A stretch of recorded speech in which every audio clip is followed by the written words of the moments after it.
உரோமையர் அதிகாரம் 1. முன்னுரை. வாழ்த்து.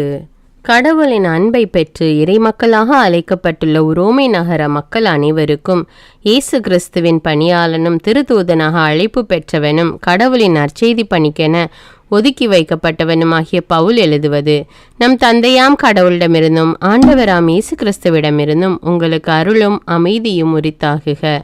நற்செய்தியை தருவதாக கடவுள் தம் இறைவாக்கினர் வழியாக ஏற்கனவே திருமறை நூலில் வாக்களித்திருந்தார். இந்த நற்செய்தி அவருடைய மகனை பற்றியதாகும். இவர் மனிதர் என்னும் முறையில் தாவீதின் வழிமரபினர், தூய ஆவியால் ஆட்கொள்ளப்பட்ட நிலையில் வல்லமையுள்ள இறைமகன். இவர் இறந்து உயிர்த்தெழுந்ததால் இந்த உண்மை நிலைநாட்டப்பட்டது. இவரே நம் ஆண்டவர் இயேசு கிறிஸ்து. பிற இனத்தார் அனைவரும் இவர் மீது நம்பிக்கை கொண்டு இவருக்கு கீழ்ப்படியுமாறு இவர் பெயர் விளங்க இவர் வழியாகவே நாங்கள் திருத்தூது பணி செய்வதற்குரிய அருளை பெற்றுக்கொண்டோம். பிற இனத்தவராகிய நீங்களும் இயேசு கிறிஸ்துவிற்கு உரியவர்களாய் இருக்க அழைப்பு பெற்றிருக்கிறீர்கள். நன்றியும் அன்றாட்டும். முதற்கண் உங்கள் அனைவருக்காகவும் நான் இயேசு கிறிஸ்து வழியா என் கடவுளுக்கு நன்றி கூறுகிறேன். ஏனெனில் நீங்கள் கொண்டிருக்கும் நம்பிக்கை உலகம் முழுவதிலும் தெரிந்திருக்கிறது. தம் திருமகனை பற்றிய நற்செய்தி அறிவிக்கும் பணியின் மூலம் நான் உளமாற வழிபட்டு வரும் கடவுள் சாட்சியாய் சொல்கிறேன். உங்களை நினைவு கூர்ந்து உங்களுக்காக எப்போதும் இறைவனிடம் வேண்டி வருகிறேன்.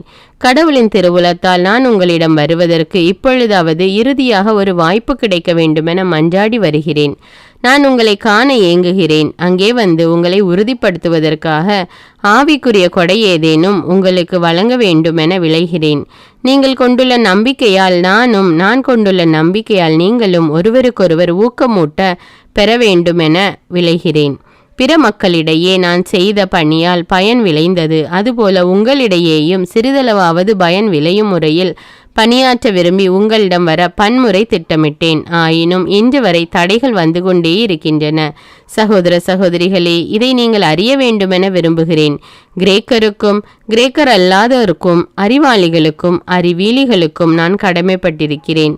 ஆதலால் தான் உரோமையராகிய உங்களுக்கும் நற்செய்தி அறிவிக்க வேண்டுமென நான் ஆர்வம் கொண்டுள்ளேன். நற்செய்தியின் ஆற்றல். நற்செய்தியை முன்னிட்டு வெட்கப்பட மாட்டேன். ஏனெனில் அதுவே கடவுளின் மீட்பளிக்கும் வல்லமை. முதலில் யூதருக்கும் அடுத்து கிரேக்கருக்கும், அதாவது நற்செய்தியை நம்பும் ஒவ்வொருவருக்கும் அந்த மீட்பு உண்டு. ஏனெனில் நேர்மையுடையோர் தம் நம்பிக்கையால் வாழ்வடைவர் என மறைநூலில் எழுதியுள்ளது அல்லவா? இவ்வாறு மனிதரை தமக்கு ஏற்புடையவராக்கும் கடவுளின் செயல் நற்செய்தியில் வெளிப்படுகிறது. தொடக்கம் முதல் இறுதி வரை இந்த செயல் நம்பிக்கையின் அடிப்படையில் தான் நிகழ்கிறது. மனிதருக்கு மீட்பு தேவை. மனிதர் அனைவரும் குற்றவாளிகள். இறைப்பற்றி இல்லா மனிதர்களின் எல்லா வகையான நெறிகேடுகளின் மீதும் கடவுளின் சினம் விண்ணினின்று வெளிப்படுகிறது. ஏனெனில் இவர்கள் தங்கள் நெறிகேட்டினால் உண்மையை ஒடுக்கி விடுகின்றார்கள். கடவுளை பற்றி அறியக்கூடியதெல்லாம் அவர்களுக்கு தெளிவாக விளங்கிற்று.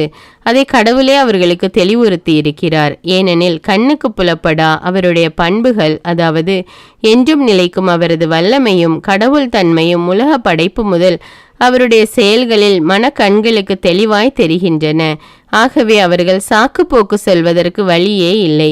ஏனெனில் அவர்கள் கடவுளை அறிந்திருந்தும் கடவுளுக்குரிய மாட்சி அவருக்கு அளிக்கவில்லை, நன்றி செலுத்தவும் இல்லை. அதற்கு மாறாக அவர்கள் எண்ணங்கள் பயனற்றவையாயின. உணர்வற்ற அவர்களது உள்ளம் இருண்டு போயிற்று. தாங்கள் ஞானிகள் என்று சொல்லிக்கொள்ளும் அவர்கள் மடையர்களே.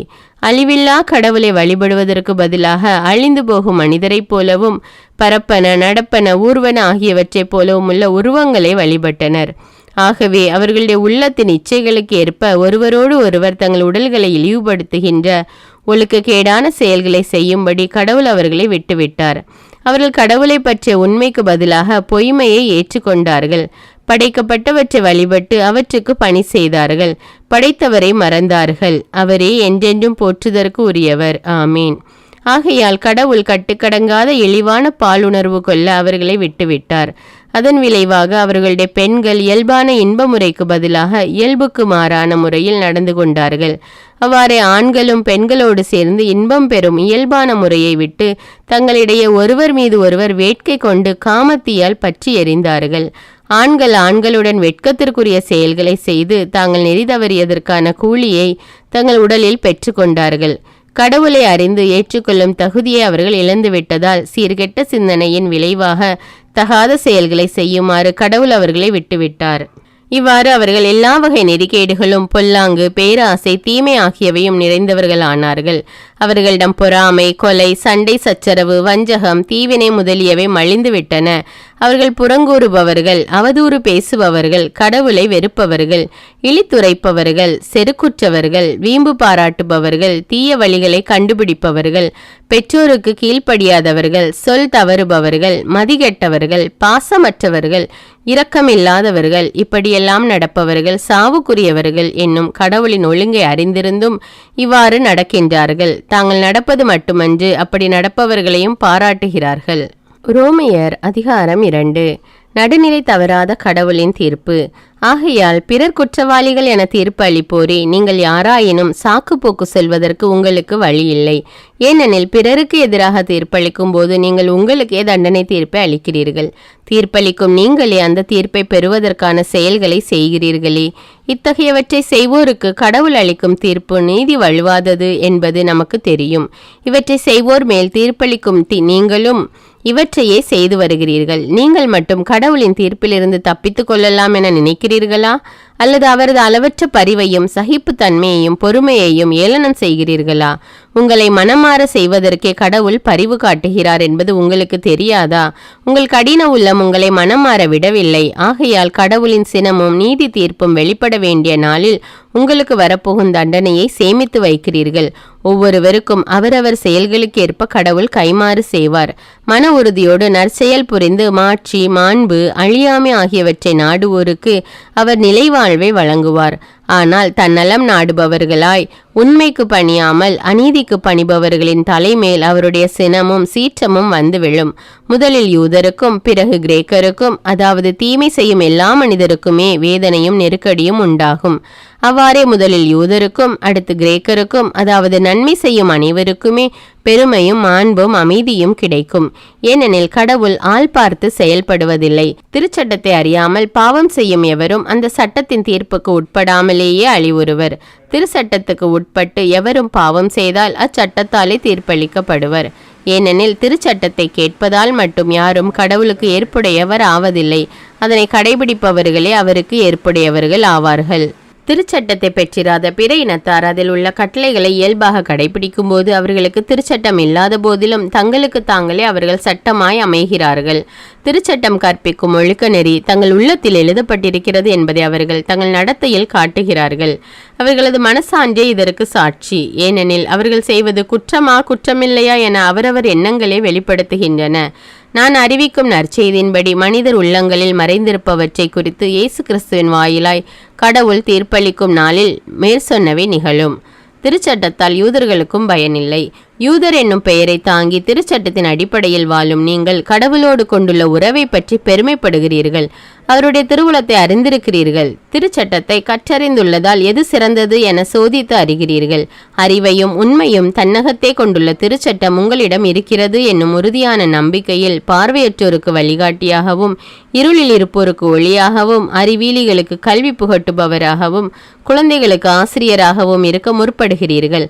ஆனால் பிறருக்கு கற்றுக் கொடுக்கும் நீங்களே கற்றுக்கொள்ளவில்லையே. திருடாதே என பறைசாற்றுகிறீர்கள், நீங்களே திருடுவதில்லையா? விபச்சாரம் செய்யாதே என சொல்கிறீர்கள், நீங்களே விபச்சாரம் செய்வதில்லையா? தெய்வ சிலைகளை தீட்டாக கருதுகிறீர்கள், நீங்களே அவற்றின் கோவில்களை கொள்ளையிடுவதில்லையா? திருச்சட்டத்தை பற்றி பெருமைப்படுகிறீர்கள், நீங்களே அச்சட்டத்தை மீறி கடவுளை இழிவுபடுத்துவதில்லையா? மறைநூலில் எழுதியுள்ளவாறு உங்களால் கடவுளின் பெயர் பிற இனத்தாரிடையே இகழப்படுகின்றது. நீங்கள் திருச்சட்டத்தை கடைபிடித்தால் விருத்த சேதனத்தால் உங்களுக்கு பயனுண்டு. ஆனால் திருச்சட்டத்தை மீறினால் நீங்கள் விருத்த சேதனம் பெற்றிருந்தும் பெறாதவர்களாகவே இருக்கிறீர்கள். ஆகையால் விருத்த சேதனம் செய்து கொள்ளாத ஒருவர் திருச்சட்டத்தின் ஒழுங்குகளை கடைபிடித்தால் விருத்த சேதனம் செய்து கொள்ளாவிட்டாலும் விருத்த சேதனம் செய்து கொண்டவராக அவர் கருதப்படலாம் அல்லவா? உடலில் விருத்த சேதனம் செய்யாதிருந்தும் திருச்சட்டத்தை நிறைவேற்றுவோர் எழுதிய சட்டத்தையும் விருத்த சேதனத்தையும் பெற்றிருந்தும் அச்சட்டத்தை மீறும் நீங்கள் குற்றவாளிகள் என தீர்ப்பு அளிப்பர். ஏனெனில் புறத்தோற்றத்தில் மட்டும் யூதராயிருப்பவர் யூதர் அல்ல. அவ்வாறே புறத்தோற்றத்தில், அதாவது உடலில் மட்டும் செய்யப்படும் விருத்த சேதனமும் விருத்த சேதனம் அல்ல. ஆனால் அகத்தில் யூதராயிருப்பவரே உண்மையான யூதர். உள்ளத்தில் செய்யப்படும் விருத்த சேதனமே உண்மையான விருத்த சேதனம். அது எழுதிய சட்டத்தின்படி செய்யப்படுவது அல்ல, தூய ஆவியால் செய்யப்படுவதாகும். அத்தகையவர் மனிதரிடமிருந்து அல்ல கடவுளிடமிருந்தே பாராட்டு பெறுவர். ரோமையர் அதிகாரம் 3. அப்படியானால் மற்றவர்களை விட யூதர்கள் பெற்றுள்ள சிறப்பு என்ன? விருத்த சேதனத்தால் அவர்களுக்கு பயன் என்ன? எல்லா வகையிலும் அவர்கள் பெரும் பயன் பெற்றுள்ளார்கள். முதலாவது, கடவுளின் வாக்குகள் அவர்களிடமே ஒப்படைக்கப்பட்டன. ஆனால் அவர்களுள் சிலர் அவ்வாக்குகளை நம்பவில்லையே. அதனால் என்ன? அவர்கள் நம்பாததால் கடவுள் நம்பத்தகாதவர் ஆகிவிடுவாரா? ஒருபோதும் இல்லை. மனிதர் எல்லோரும் பொய்யர், கடவுளோ உண்மை உள்ளவர் என்பது தெளிவாகும். ஏனெனில் உமது சொற்களில் நீதி வெளிப்படுகிறது, தண்டனை தீர்ப்புகளில் வெற்றி விளங்குகிறது என மறைநூலில் எழுதியுள்ளது அன்றோ? நீதியற்ற நம் நடத்தையின் மூலம் கடவுளின் நீதி வெளிப்படுமாயின் நாம் என்ன சொல்வோம்? கடவுள் சினந்தெழுந்து தண்டித்தால் அவர் நீதியற்றவர் என்போமா? இதை நான் மனிதர் பேசும் முறையில் சொல்லுகிறேன். ஒருபோதும் இல்லை. கடவுள் நீதியற்றவர் என்றால் எப்படி அவர் உலகிற்கு தீர்ப்பளிக்க முடியும்? என் பொய்மையின் மூலம் கடவுளின் வாய்மை வெளிப்படுவதோடு அவரது மாட்சியும் பெருகுமானால் இன்னும் நான் பாவி என தீர்ப்பளிக்கப்படுவது ஏன்? அப்படியானால் நன்மை விளையும்படி தீமையை செய்வோம் என்று சொல்லலாமே.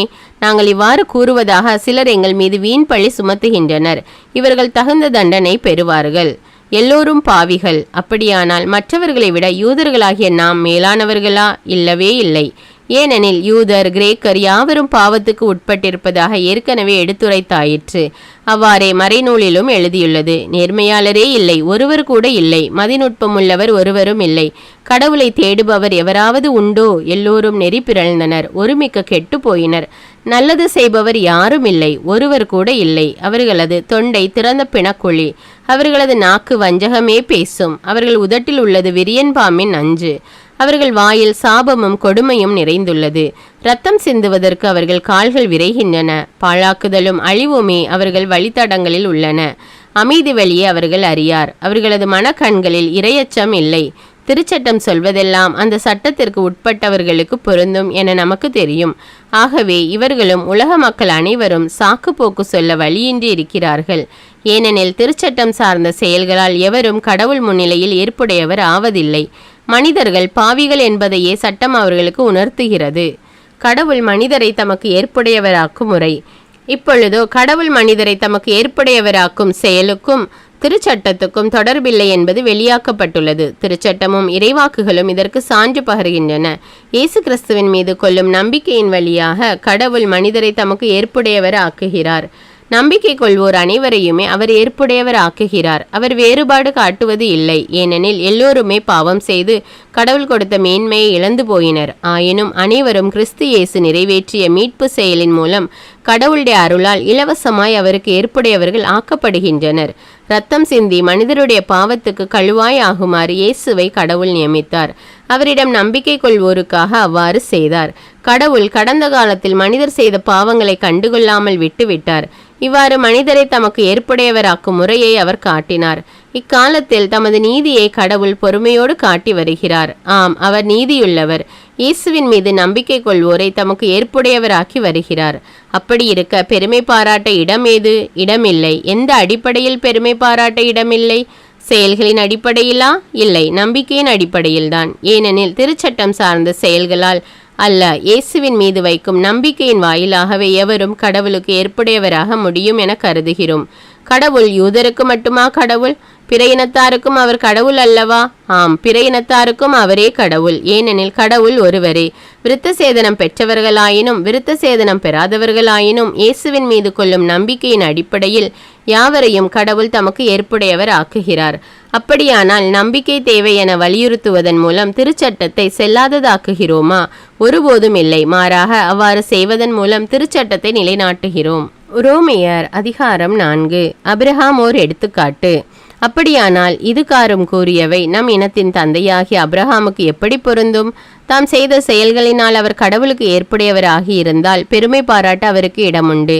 ஆனால் கடவுள் முன்னிலையில் அவர் அப்படி பெருமை பாராட்ட இடமே இல்லை. ஏனெனில் மறைநூல் கூறுவதென்ன?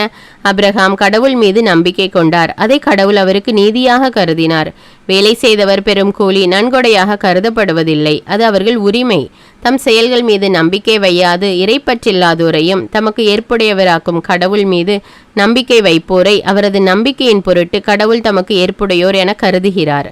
அவ்வாறே கடவுள் ஒருவருடைய செயல்களை கணிக்காமலே அவரை தமக்கு ஏற்புடையவர் என கருதுவதால் அம்மனிதர் பேறு பெற்றவர் என்று தாவீது கூறியிருக்கிறார். எவரது குற்றம் மன்னிக்கப்பட்டதோ, எவரது பாவம் மறைக்கப்பட்டதோ அவர் பேறு பெற்றவர். ஆண்டவர் எந்த மனிதரின் தீச்செயலை கருத்தில் கொள்ளவில்லையோ அவர் பேறு பெற்றவர். பேறு பெற்றோர் விருத்த சேதனம் செய்து கொண்டோர் மட்டுமா, செய்யாதோரும் கூடவா? அப்ரஹாம் ஆண்டவர் மீது நம்பிக்கை கொண்டார், அதை ஆண்டவர் அவருக்கு நீதியாக கருதினார் என்றோமே. அவர் எந்த நிலையில் இருந்தபோது கடவுள் அவ்வாறு கருதினார்?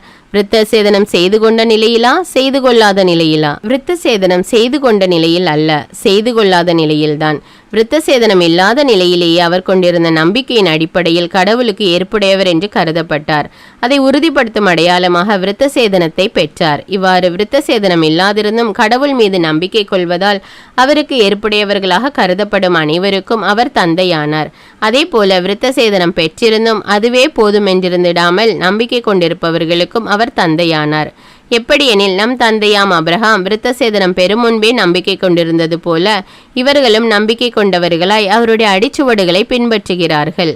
நம்பினோருக்கே வாக்குறுதி பயன் தரும். உலகமே அவருக்கு உரிமை சொத்தாகும் என்னும் வாக்குறுதி அப்ரஹாமுக்கு அவருடைய வழிமரபினருக்கோ திருச்சட்டத்தை கடைபிடித்ததால் கிடைக்கவில்லை. நம்பிக்கை கொண்டு கடவுளுக்கு ஏற்புடையவர் ஆனதால் தான் அவ்வாக்குறுதி கிடைத்தது. ஏனெனில் திருச்சட்டத்திற்கு உட்பட்டவர்களுக்கு தான் அந்த உரிமை சொத்து கிடைக்கும். எனின் நம்பிக்கை கொள்வது பொருளற்றதாகும், அந்த வாக்குறுதியும் செல்லாததாகும். திருச்சட்டம் இறைவனின் சினத்தை வருவிக்கிறது. சட்டம் இல்லையெனில் அதை மீறவும் இயலாது. ஆகவே கடவுளின் அருள் செயலால் நம்பிக்கை வாக்குறுதியின் அடிப்படையாயிற்று. இவ்வாறு வாக்குறுதி அப்ரஹாமின் வழிவந்தவர்கள் எல்லோருக்கும், திருச்சட்டத்திற்கு உட்பட்டோருக்கு மட்டுமல்ல, அவரை போல கடவுள் மீது நம்பிக்கை கொண்டோருக்கும் உரியது என்பது உறுதியாயிற்று. அப்ரஹாம் நம் அனைவருக்கும் தந்தை. ஏனெனில் எண்ணற்ற மக்களினங்களுக்கு உம்மை நான் தந்தையாக்குகிறேன் என்று மறைநூலில் எழுதியுள்ளது. ஆம், இறந்தவர்களை வாழ்விப்பவரும் இல்லாததை தம் வார்த்தையால் இருக்க செய்பவருமாகிய கடவுள் மீது நம்பிக்கை கொண்டு அவர் முன்னிலையில் அப்ரஹாம் நம் தந்தையானார். உன் வழிமரபினர் எண்ணற்றவராய் இருப்பர் என்றும் அவருக்கு சொல்லப்பட்டது. இக்கூற்று நிறைவேறும் என்னும் எதிர்நோக்கு இடமில்லாதது போல் தோன்றினும் அவர் எதிர்நோக்கினார், தயங்காமல் நம்பினார். ஆகவே அவர் பல மக்களினங்களுக்கு தந்தையானார். தமக்கு ஏறத்தாழ 100 வயது ஆகிவிட்டதால் தமது உடலும் சாராவுடைய கருப்பையும் செத்தவை போல் ஆற்றலற்று போய்விட்டதை எண்ணி பார்த்தபோது கூட அவர் நம்பிக்கையில் உறுதி தளரவில்லை. கடவுளின் வாக்குறுதியை பற்றி ஐயப்படவே இல்லை. நம்பிக்கையில் அவர் மேலும் வலுப்பெற்றார். கடவுளை பெருமைப்படுத்தினார். தாம் வாக்களித்ததை கடவுள் செய்ய வல்லவர் என்பதை அவர் உறுதியாய் அறிந்திருந்தார். ஆகவே அதை ஆண்டவர் அவருக்கு நீதியாக கருதினார் என்று எழுதியுள்ளது. அவரை மட்டும் குறிக்கவில்லை, நம்மையும் குறிக்கின்றது. இறந்த நம் ஆண்டவர் இயேசுவை உயிர்த்தெழ செய்தவர் மீது நம்பிக்கை கொண்டிருக்கும் நாமும் அவ்வாறே கடவுளுக்கு ஏற்புடையவர்கள் என கருதப்படுவோம். நம் குற்றங்களுக்காக சாகுமாறு கடவுள் இயேசுவை ஒப்புவித்தார். நம்மை தமக்கு ஏற்புடையவர்கள் ஆக்குமாறு அவரை உயிர்த்தெழ செய்தார். உரோமையர் அதிகாரம் 5. கிறிஸ்துவோடு இணைந்த நிலையில் புதுவாழ்வு. கடவுளுக்கு ஏற்புடையவராதலால் விளையும் பயன். ஆகையால் நாம் கொண்டுள்ள நம்பிக்கையின் மூலம் கடவுளுக்கு ஏற்புடையவர்களாகியுள்ள நம் ஆண்டவராகிய இயேசு கிறிஸ்துவின் வழியாய் கடவுளோடு நல்லுறவு கொண்டுள்ளோம். நாம் இப்போது அருள்நிலையை பெற்றிருக்கிறோம். இந்நிலையை அடையும் உரிமை இயேசு கிறிஸ்து மீது கொண்ட நம்பிக்கையால் தான் அவர் வழியாகவே நமக்கு கிடைத்தது. கடவுளின் மாட்சியில் பங்கு பெறுவோம் என்னும் எதிர்நோக்கில் நாம் பெருமகிழ்வும் கொள்ள முடிகிறது. அது மட்டுமல்ல, துன்பங்களை தாங்கிக் கொள்வதிலும் பெருமகிழ்ச்சி கொள்கிறோம். ஏனெனில் துன்பத்தால் மன உறுதியும், மன உறுதியால் தகைமையும், தகைமையால் எதிர்நோக்கும் விளையும் என அறிந்திருக்கிறோம். அந்த எதிர்நோக்கு ஒருபோதும் ஏமாற்றம் தராது. ஏனெனில் நாம் பெற்றுள்ள தூய ஆவியின் வழியாய் கடவுளின் அன்பு நம் உள்ளங்களில் பொழியப்பட்டுள்ளது. நாம் இறைப்பற்று இன்றி வலுவற்று இருந்தபோதே குறித்த காலம் வந்ததும் கிறிஸ்து நமக்காக தம் உயிரை கொடுத்தார். நேர்மையாளருக்காக ஒருவர் தம் உயிரை கொடுத்தலே அரிது. ஒருவேளை நல்லவர் ஒருவருக்காக யாரேனும் தம் உயிரை கொடுக்க துணியலாம். ஆனால் நாம் பாவிகளாய் இருந்தபோதே கிறிஸ்து நமக்காக தம் உயிரை கொடுத்தார். இவ்வாறு கடவுள் நம்மீது கொண்டுள்ள தம் அன்பை எடுத்து காட்டியுள்ளார். ஆகையால் இப்போது நாம் கிறிஸ்துவின் இரத்தத்தினால் கடவுளுக்கு ஏற்புடையவர்களாகி அவர் வழியாய் தண்டனையிலிருந்து தப்பி மீட்பு பெறுவோம் என மிக உறுதியாய் நம்பலாமென்றோ. நாம் கடவுளுக்கு பகைவர்களாயிருந்தும் அவருடைய மகன் நமக்காக உயிரை கொடுத்ததால் கடவுளோடு ஒப்புரவாக்கப்பட்டுள்ளோம். அப்படியானால் ஒப்புரவாக்கப்பட்டுள்ள நாம் வாழும் அவர் மகன் வழியாகவே மீட்கப்படுவோம் என மிக உறுதியாய் நம்பலாமென்றோ. அது மட்டுமல்ல, இப்போது கடவுளோடு நம்மை ஒப்புரவாக்கியுள்ள நம் ஆண்டவர் இயேசு கிறிஸ்துவின் வழியாய் நாம் கடவுளோடு உறவு கொண்டு பெருமகிழ்ச்சி அடைகிறோம். இம்மகிழ்ச்சியை நமக்கு தருபவர் கடவுளே. ஆதாமும் கிறிஸ்துவும் ஒரே ஒரு மனிதன் வழியாய் பாவம் இந்த உலகத்தில் நுழைந்தது. அந்த பாவத்தின் வழியாய் சாவு வந்தது. அதுபோலவே எல்லா மனிதரும் பாவம் செய்ததால் எல்லா மனிதரையும் சாவு கவ்விக்கொண்டது. திருச்சட்டம் தரப்படும் முன்பும் உலகில் பாவம் இருந்தது. ஆனால் சட்டம் இல்லாத போது அது பாவமாக கருதப்படவில்லை. ஆயினும் ஆதாம் முதல் மோசே வரையில் இருந்தவர்கள் ஆதாமை போல் கடவுளின் கட்டளையை மீறி பாவம் செய்யவில்லை எனினும் சாவு அவர்கள் மீது ஆட்சி செலுத்திற்று. இந்த ஆதாம் வரவிருந்தவருக்கு முன் அடையாளமாய் இருக்கிறார். ஆனால் குற்றத்தின் தன்மை வேறு, அருள் கொடையின் தன்மை வேறு. எவ்வாறெனில் ஒருவர் செய்த குற்றத்தால் பலரும் இறந்தனர். ஆனால் கடவுளின் அருளும் இயேசு கிறிஸ்து என்னும் ஒரே மனிதரின் வழியாய் வரும் அருள் கொடையும் பலருக்கும் மிகுதியாய் கிடைத்தது. இந்த அருள் கொடையின் விளைவு வேறு, அந்த ஒரு மனிதர் செய்த பாவத்தின் விளைவு வேறு. எவ்வாறெனில் ஒரு மனிதர் செய்த குற்றத்துக்கு தீர்ப்பாக கிடைத்தது தண்டனை, பலருடைய குற்றங்களுக்கும் தீர்ப்பாக கிடைத்தது அருள் கொடையாக வந்த விடுதலை. மேலும் ஒருவர் குற்றத்தாலே அந்த ஒருவர் வழியாக சாவு ஆட்சி செலுத்தினதென்றால் அருள் பெருக்கையும் கடவுளுக்கு ஏற்புடையவராகும் கொடையையும் இயேசு கிறிஸ்து என்னும் ஒருவர் வழியாக அடைந்து கொண்டவர்கள் வாழ்வு பெற்று ஆட்சி செலுத்துவார்கள் என இன்னும் மிக உறுதியாய் நம்பலாமன்றோ? ஆகவே ஒருவரின் குற்றம் எல்லா மனிதருக்கும் தண்டனை தீர்ப்பாய் அமைந்தது போல் ஒரே ஒருவரின் ஏற்புடைமை செயல் எல்லா மனிதருக்கும் வாழ்வெளிக்கும் விடுதலை தீர்ப்பாய் அமைந்தது. ஒரு மனிதரின் கீழ்ப்படியாமையால் பலர் பாவிகளானது போல் ஒருவரின் கீழ்ப்படிதலால் பலர் கடவுளுக்கு ஏற்புடையவர்கள் ஆவார்கள். குற்றம் செய்ய வாய்ப்பு பெருகும்படி சட்டம் இடையில் நுழைந்தது. ஆனால் பாவம் பெருகிய இடத்தில் அருள் பொங்கி வழிந்தது. இவ்வாறு சாவின் வழியாய் பாவம் ஆட்சி செலுத்தியது போல் நம் ஆண்டவர் இயேசு கிறிஸ்துவின் வழியாய் அருள் ஆட்சி செய்கிறது. அந்த அருள்தான் மனிதர்களை கடவுளுக்கு ஏற்புடையவர்களாக்கி நிலைவாழ்வு பெற வழிவகுக்கிறது. ரோமையர் அதிகாரம் 6. பாவத்தை விட்டு கிறிஸ்துவோடு இணைந்து வாழ்தல். அப்படியானால் என்ன சொல்வோம்? அருள் பெருகுவதற்காக நாம் பாவத்தில் நிலைத்திருக்கலாமா? ஒருபோதும் கூடாது. பாவத்தை பொறுத்தமட்டில் செத்துவிட்ட நாம் எவ்வாறு தொடர்ந்து பாவ வாழ்க்கை வாழ முடியும்? திருமுழுக்கினால் கிறிஸ்து இயேசுவோடு இணைந்திருக்கும் நாம் அனைவரும் அவருடைய சாவிலும் அவரோடு இணைந்திருக்கிறோம் என்பது உங்களுக்கு தெரியாதா? இறந்த கிறிஸ்துவை மாட்சிமிகு தந்தை உயிர்த்தெழ செய்தார். அவ்வாறு நாமும் புது வாழ்வு பெற்றவர்களாய் வாழும்படி திருமுழுக்கின் வழியாய் அவரோடு அடக்கம் செய்யப்பட்டோம். அவர் இறந்தது போலவே நாமும் அவரோடு ஒன்றித்து இறந்தோமெனில் அவர் உயிர்த்தெழுந்தது போலவே நாமும் அவரோடு ஒன்றித்து உயிர்த்தெழுவோம். நாம் இனிமேல் பாவத்துக்கு அடிமைகளாய் இராதபடி நம்முடைய பழைய மனித இயல்பு அவரோடு சிலுவையில் அறையப்பட்டிருக்கிறது. இவ்வாறு பாவத்துக்கு உட்பட்டிருந்த நாம் இயல்பு அழிந்து போகும். இது நமக்கு தெரியும். ஏனெனில் இறந்தோர் பாவத்தினின்று விடுதலை பெற்றுவிட்டனர் என்றோ. கிறிஸ்துவோடு நாம் இறந்தோமாயின் அவரோடு வாழ்வோம் என்பதே நாம் கொண்டுள்ள நம்பிக்கை. இறந்து உயிருடன் எழுப்பப்பட்ட கிறிஸ்து இனிமேல் இறக்க மாட்டார். இனி அவர் சாவின் ஆட்சிக்கு உட்பட்டவர் அல்ல என நாம் அறிந்திருக்கிறோம். அவர் இறந்தார், பாவத்தை ஒழிக்க ஒரே ஒரு முறை இறந்தார். இப்போது அவர் வாழ்கிறார். அவர் கடவுளுக்காகவே வாழ்கிறார். அவ்வாறே நீங்களும் பாவ வாழ்க்கையை பொறுத்தமட்டில் இறந்தவர்கள், கிறிஸ்து இயேசுவோடு இணைந்து கடவுளுக்காக வாழ்கிறவர்கள் என்பதை எண்ணிக்கொள்ளுங்கள். ஆகவே உடலின் இச்சைகளுக்கு உங்களை கீழ்ப்படிய செய்யும் பாவம் சாவுக்குரிய உங்கள் உடலின் மீது ஆட்சி செலுத்த விடாதீர்கள். நீங்களோ உங்கள் உறுப்புகளை தீவினையின் கருவிகளாக பாவத்திற்கு ஒப்புவிக்காதீர்கள். மாறாக இறந்தும் வாழ்வோராய் உங்களை கடவுளிடம் ஒப்படையுங்கள். கடவுளுக்கு ஏற்புடையதை செய்வதற்குரிய கருவிகளாய் உங்கள் உறுப்புகளை அவரிடமே ஒப்படையுங்கள். பாவம் உங்கள் மீது ஆட்சி செலுத்தக்கூடாது. ஏனெனில் நீங்கள் இப்போது சட்டத்துக்கு உட்பட்டவர்கள் அல்ல, மாறாக அருளின் ஆட்சிக்கு உட்பட்டவர்கள். கடவுளுக்கு ஏற்புடைய வாழ்க்கை நெறி. அதனால் என்ன? சட்டத்துக்கு உட்பட்டவர்களாய் இல்லாமல் அருளின் ஆட்சிக்கு உட்பட்டிருப்பதால் நாம் பாவம் செய்யலாமா? ஒருபோதும் கூடாது. எதற்கு அடிமைகளாக உங்களை ஒப்புவித்து கீழ்ப்படுகிறீர்களோ அதற்கே நீங்கள் அடிமைகள் என்பது உங்களுக்கு தெரியும் அன்றோ? அப்படி இருக்க நீங்கள் பாவத்திற்கு உங்களையே அடிமையாக்கினால் சாவீர்கள். நீங்கள் கடவுளுக்கு கீழ்ப்படிந்தால் அவருக்கு ஏற்புடையவர்கள் ஆவீர்கள். முன்பு பாவத்திற்கு அடிமைகளாயிருந்த நீங்கள் பெற்றுக்கொண்ட போதனையில் அடங்கிய ஒழுக்க நெறியை உளமாற கடைபிடிக்கிறீர்கள். பாவத்தினின்று விடுதலை பெற்ற நீங்கள் கடவுளுக்கு ஏற்புடைய வாழ்க்கை நெறிக்கு அடிமைகளாயிருக்கிறீர்கள். அதற்காக கடவுளுக்கு நன்றி. நீங்கள் வலுவற்றவர்கள் என்பதை மனதில் கொண்டு எளிய முறையில் பேசுகிறேன். முன்பு கட்டுப்பாடற்ற வாழ்வுக்கு வழிவகுக்கும் கெட்ட நடத்தைக்கும் நெறிக்கேட்டிற்கும் உங்கள் உறுப்புகளை நீங்கள் அடிமையாக்கியிருந்தீர்கள். அதுபோல இப்பொழுது தூய வாழ்வுக்கு வழிவகுக்கும் ஏற்புடைய செயல்களுக்கு உங்கள் உறுப்புகளை அடிமையாக்குங்கள். நீங்கள் பாவத்திற்கு அடிமைகளாயிருந்த போது கடவுளுக்கு ஏற்புடையவற்றை செய்ய கடமைப்பட்டிருக்கவில்லை. அப்போது நீங்கள் செய்த செயல்களை எண்ணி இப்போது நீங்களே வெட்கப்படுகிறீர்கள். அவற்றால் நீங்கள் கண்ட பயன் யாது? அவற்றின் முடிவு சாவு அல்லவா? ஆனால் இப்பொழுது நீங்கள் பாவத்தினின்று விடுதலை பெற்று கடவுளுக்கு அடிமைகள் ஆகிவிட்டீர்கள். இதனால் நீங்கள் காணும் பயன் தூய வாழ்வு, இதன் முடிவு நிலை வாழ்வு. பாவத்துக்கு கிடைக்கும் கூலி சாவு, மாறாக கடவுள் கொடுக்கும் அருள் கொடை நம் ஆண்டவர் கிறிஸ்து இயேசுவோடு இணைந்து வாழும் நிலை வாழ்வு. ரோமையர் அதிகாரம் 7. மன வாழ்க்கை ஓர் எடுத்துக்காட்டு. சகோதர சகோதரிகளே, சட்டம் தெரிந்த உங்களை கேட்கிறேன். உயிரோடு இருக்கும் காலம் வரையில் தான் சட்டம் ஒருவரை கட்டுப்படுத்தும் என்பது உங்களுக்கு தெரியாதா? எடுத்துக்காட்டாக, மணமான பெண் ஒருவர் கணவன் உயிரோடு இருக்கும் வரையில் தான் திருமண சட்டத்திற்கு கட்டுப்பட்டிருக்கிறார்.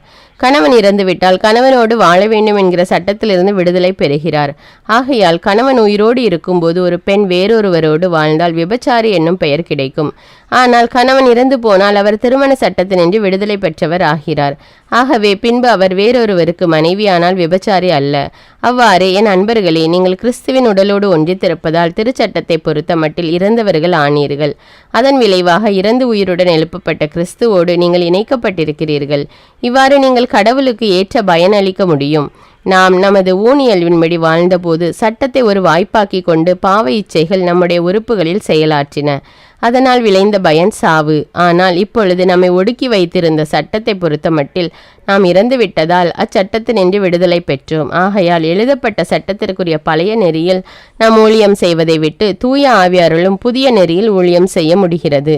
திருச்சட்டமும் பாவமும். அப்படியானால் என்ன சொல்வோம்? திருச்சட்டமும் பாவமும் ஒன்றுதானா? ஒருபோதும் இல்லை. ஆயினும் திருச்சட்டம் வழியாய் அன்றி பாவம் என்ன என்று நான் அறிந்திருக்க மாட்டேன். எப்படியெனில், பிறருக்குரியது எதையும் கவர்ந்திட விரும்பாதே என்று சட்டம் சொல்லாமல் போயிருந்தால் அவ்விருப்பம் என்ன என்றே அறிந்திருக்க மாட்டேன். ஆனால் கட்டளை தந்த வாய்ப்பை பயன்படுத்தி கொண்டு பாவம் என்னுள் எல்லா வகை ஆசைகளையும் தூண்டிவிட்டது. ஏனெனில் சட்டம் இல்லையேல் பாவத்திற்கு உயிர் இல்லை. ஒரு காலத்தில் சட்டம் இல்லாத போது நான் உயிர் உள்ளவனாயிருந்தேன். கட்டளை தரப்பட்ட போது பாவம் உயிர் பெற்றது, நான் உயிர் இழந்தேன். வாழ்வுக்கு வழியாய் இருக்க வேண்டிய கட்டளை எனக்கு சாவுக்கு வழியாயிற்று என்று கண்டேன். கட்டளை தந்த வாய்ப்பை பயன்படுத்தி கொண்டு பாவம் என்னை ஏமாற்றி அந்த கட்டளை வழியாகவே என்னை கொன்றுவிட்டது. திருச்சட்டம் தன்னிலே தூயதுதான், அவ்வாறே கட்டளையும் தூயது, நேரியது, நல்லது. அவ்வாறாயின் நல்லது என் சாவுக்கு காரணமாக மாறிவிட்டதா? ஒருபோதும் இல்லை. எல்லாம் பாவத்தின் வேலைதான். பாவம் தன் இயல்பை வெளிப்படுத்துவதற்காக நல்லதொன்றை கொண்டு எனக்கு சாவை விளைவித்து இவ்வாறு கட்டளையின் வழியாக பாவம் தன் கொடிய இயல்பை அளவு கடந்த முறையில் வெளிப்படுத்தியது. மனிதருக்குள்ளே போராட்டம். திருச்சட்டம் ஆவிக்குரியது என்பது நமக்கு தெரிந்ததே. ஆனால் நான் ஊனியல்பினன், பாவத்திற்கு அடிமையாக விற்கப்பட்டவன். ஏனெனில் நான் செய்வது என்னவென்று எனக்கே தெரிவதில்லை. எதை செய்ய விரும்புகிறேனோ அதை நான் செய்வதில்லை, எதை வெறுக்கிறேனோ அதையே செய்கிறேன். நான் விரும்பாததை செய்கிறேன் எனில் சட்டம் நல்லது என நான் ஏற்றுக்கொள்கிறேன் என்றாகிறது. ஆனால் அவ்வாறு செய்வது என்னுள் குடிகொண்டிருக்கும் பாவமே, நான் அல்ல. ஏனெனில் என்னுள், அதாவது வலுவற்ற என் ஊனியல்பில் நல்லது எதுவும் குடிகொண்டிருக்கவில்லை என எனக்கு தெரியும். நன்மை செய்யும் விருப்பம் என்னிடம் இல்லாமல் இல்லை, அதை செய்யத்தான் முடியவில்லை. நான் விரும்பும் நன்மையை செய்வதில்லை, விரும்பாத தீமையையே செய்கிறேன். நான் விரும்பாததை செய்கிறேன் என்றால் அதை நானாக செய்யவில்லை, என்னில் குடிகொண்டிருக்கும் பாவமே செய்கிறது. நான் நன்மை செய்ய விரும்பினாலும் என்னால் தீமையைத்தான் செய்ய முடிகிறது.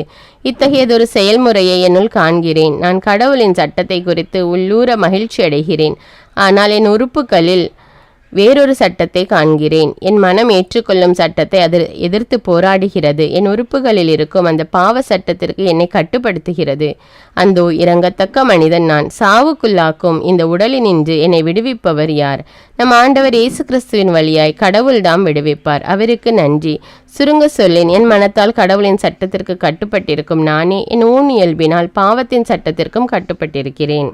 ரோமையர் அதிகாரம் 8. தூய ஆவியாருளும் வாழ்வு. ஆகவே கிறிஸ்து இயேசுவோடு இணைந்திருப்போருக்கு இனி தண்டனை தீர்ப்பே கிடையாது. ஏனெனில் கிறிஸ்து இயேசுவோடு இணைந்திருப்போருக்கு வாழ்வு தரும் தூய ஆவியின் சட்டம் பாவம், சாவு என்பவற்றுக்கு உள்ளாக்கும் சட்டத்தினின்று என்னை விடுவித்து விட்டது.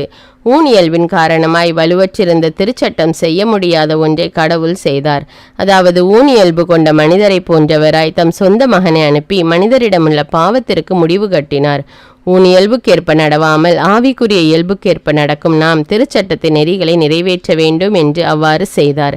ஏனெனில் ஊனியல்புக்கேற்ப வாழ்வோரின் நாட்டமெல்லாம் அந்த இயல்புக்கு உரியவற்றின் மீதே இருக்கும்.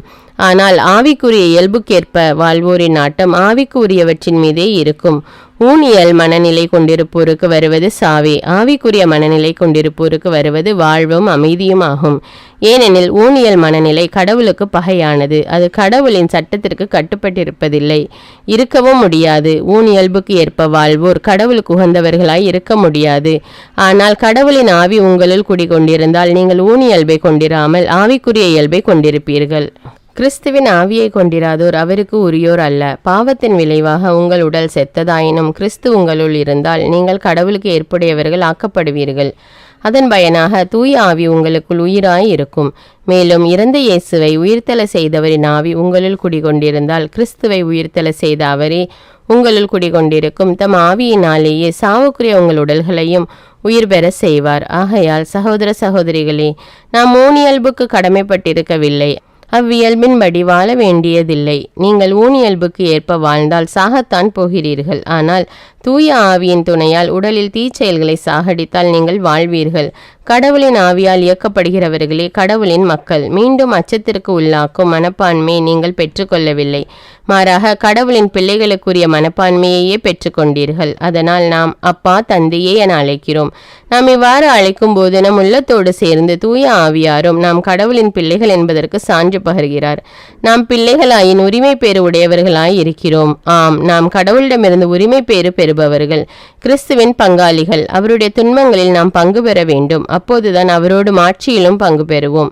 வரப்போகும் ஆட்சி. இக்காலத்தில் நாம் படும் துன்பங்கள் எதிர்காலத்தில் நமக்காக வெளிப்பட போகிற மாட்சியோடு ஒப்பிட தகுதியற்றவை என நான் எண்ணுகிறேன். இம்மாட்சியுடன் கடவுளின் மக்கள் வெளிப்படுவதை காண்பதற்காக படைப்பே பேராவலோடு காத்திருக்கிறது. ஏனெனில் படைப்பு பயனற்ற நிலைக்கு உட்பட்டுள்ளது. தானே விரும்பியதால் அப்படி ஆகவில்லை, அதை உட்படுத்தினவரின் விருப்பத்தால் அவ்வாறு ஆயிற்று. எனினும் அது எதிர்நோக்க இழந்த நிலையில் இல்லை, அது அழிவுக்கு அடிமைப்பட்டிருக்கும் நிலையில் இருந்து விடுவிக்கப்பட்டு கடவுளின் பிள்ளைகளுக்குரிய பெருமையையும் விடுதலையையும் தானும் பெற்றுக்கொள்ளும் என்கிற எதிர்நோக்கோடு இருக்கிறது. இந்நாள் வரை படைப்பு அனைத்தும் ஒருங்கே பேறுகால வேதனையுற்று தவிக்கின்றது என்பதை நாம் அறிவோம். படைப்பு மட்டுமல்ல, முதல் கொடையாக தூய ஆவியை பெற்று கொண்டுள்ள நாமும் கடவுள் நம்மை தம் பிள்ளைகளாக்கப் போகும் நாளை, அதாவது நம் உடலை விடுவிக்கும் நாளை எதிர்நோக்கி பெருமூச்சு விடுகிறோம். நமக்கு மீட்பு கிடைத்து விட்டது, எனினும் எதிர்நோக்கும் அளவில்தான் அது கிடைத்துள்ளது. கண்ணுக்கு தெரிகிறதை நோக்குதல் எதிர்நோக்கு ஆகாது. ஏற்கனவே கண்ணால் காண்கிறதை எவராவது எதிர்நோக்குவாரா? நாமோ காணாத ஒன்றை எதிர்நோக்கி இருக்கும்போது அதற்காக தளரா மனதோடு காத்திருக்கிறோம். இவ்வாறு தூய ஆவியார் நமது வலுவற்ற நிலையில் நமக்கு துணை நிற்கிறார். ஏனெனில் எதற்காக எப்படி நாம் இறைவனிடம் வேண்டுவது என்று நமக்கு தெரியாது. தூய ஆவியார் தாமே சொல்வடிவம் பெற முடியாத நம்முடைய பெருமூச்சுக்களின் வாயிலாய் நமக்காக பரிந்து பேசுகிறார். உள்ளங்களை துருவி ஆயும் கடவுள் தூய ஆவியாரின் மனநிலையை அறிவார். தூய ஆவியாரும் கடவுளுக்கு உகந்த முறையில் இறை மக்களுக்காக பரிந்து பேசுகிறார். மேலும் கடவுளிடம் அன்பு கூறுபவர்களோடு, அதாவது அவரது திட்டத்திற்கேற்ப அழைக்கப்பட்டவர்களோடு அவர்கள் நன்மைக்காகவே ஆவியார் அனைத்திலும் ஒத்துழைக்கிறார் என்பது நமக்கு தெரியும். தம்மால் முன்பே தெரிந்து கொள்ளப்பட்டவர்கள் தம் மகனின் சாயலுக்கு ஏற்றவாறு இருக்க வேண்டுமென கடவுள் முன்குறித்து வைத்தார். அச்சகோதர சகோதரிகள் பலருள் தம் மகன் தலைப்பேரானவராய் இருக்க வேண்டும் என்றே இப்படி செய்தார். தாம் முன்குறித்து வைத்தோரை அவர் அழைத்திருக்கிறார். தாம் அழைத்தோரை தமக்கு ஏற்புடையோராக்கி இருக்கிறார். தமக்கு ஏற்புடையோர் ஆனோரை தம் ஆட்சியில் பங்கு பெற செய்தார். கடவுளின் அன்பு. இதற்கு மேல் நாம் என்ன சொல்வோம்? கடவுள் நம் சார்பில் இருக்கும்போது நமக்கு எதிராக இருப்பவர் யார்? தம் சொந்த மகன் என்றும் பாராது அவரை நம் அனைவருக்காகவும் ஒப்புவித்த கடவுள் தம் மகனோடு அனைத்தையும் நமக்கு அருளாதிருப்பாரோ? கடவுள் தேர்ந்து கொண்டவர்களுக்கு எதிராக யார் குற்றம் சாட்ட இயலும்? அவர்கள் குற்றமற்றவர்கள் என காட்டுபவர் கடவுளே. அவர்களுக்கு யார் தண்டனை தீர்ப்பளிக்க இயலும்? இறந்து ஏன் உயிருடன் எழுப்பப்பட்டு கடவுளின் வலப்பக்கத்தில் இருக்கும் கிறிஸ்து இயேசு நமக்காக பரிந்து பேசுகிறார் என்றோ? கிறிஸ்துவின் அன்பில் இருந்து நம்மை பிரிக்கக்கூடியது எது? வேதனையா, நெருக்கடியா, இன்னலா, பட்டினியா, ஆடையின்மையா, இடரா, சாவா? எதுதான் நம்மை பிரிக்க முடியும்? பொருட்டு நாள்தோறும் கொல்லப்படுகிறோம், வெட்டுவதற்கென நிறுத்தப்படும் ஆடுகளாக கருதப்படுகிறோம் என மறைநூலில் எழுதியுள்ளது அன்றோ? ஆயினும் நம்மேல் அன்பு கூர்ந்தவரின் செயலால் மேற்கூறியவை அனைத்திலும் நாம் வெற்றி மேல் வெற்றி அடைகிறோம். ஏனெனில் சாவோ வாழ்வோ, வானதூதரோ ஆட்சியாளரோ, நிகழ்வனவோ வருவனவோ, வலிமை மிக்கவையோ, உன்னதத்தில் உள்ளவையோ, ஆழத்தில் உள்ளவையோ, வேறெந்த படைப்பும் நம் ஆண்டவர் கிறிஸ்து இயேசுவின் வழியாய் அருளப்பட்ட கடவுளின் அன்பிலிருந்து நம்மை பிரிக்கவே முடியாது என்பது என் உறுதியான நம்பிக்கை. உரோமையர் அதிகாரம் 9. கடவுளின் மீட்பு திட்டத்தில் இஸ்ரவேலர். தேர்ந்தெடுக்கப்பட்ட இஸ்ரவேல் இனத்தின் நிலை. கிறிஸ்துவை சார்ந்த நான் சொல்வது உண்மை, பொய்யல்ல. தூய ஆவியால் தூண்டப்படும் என் மனசான்றே நான் சொல்வதற்கு சாட்சி. உள்ளத்தில் எனக்கு பெருந்துயரமும் இடைவிடாத வேதனையும் உண்டு.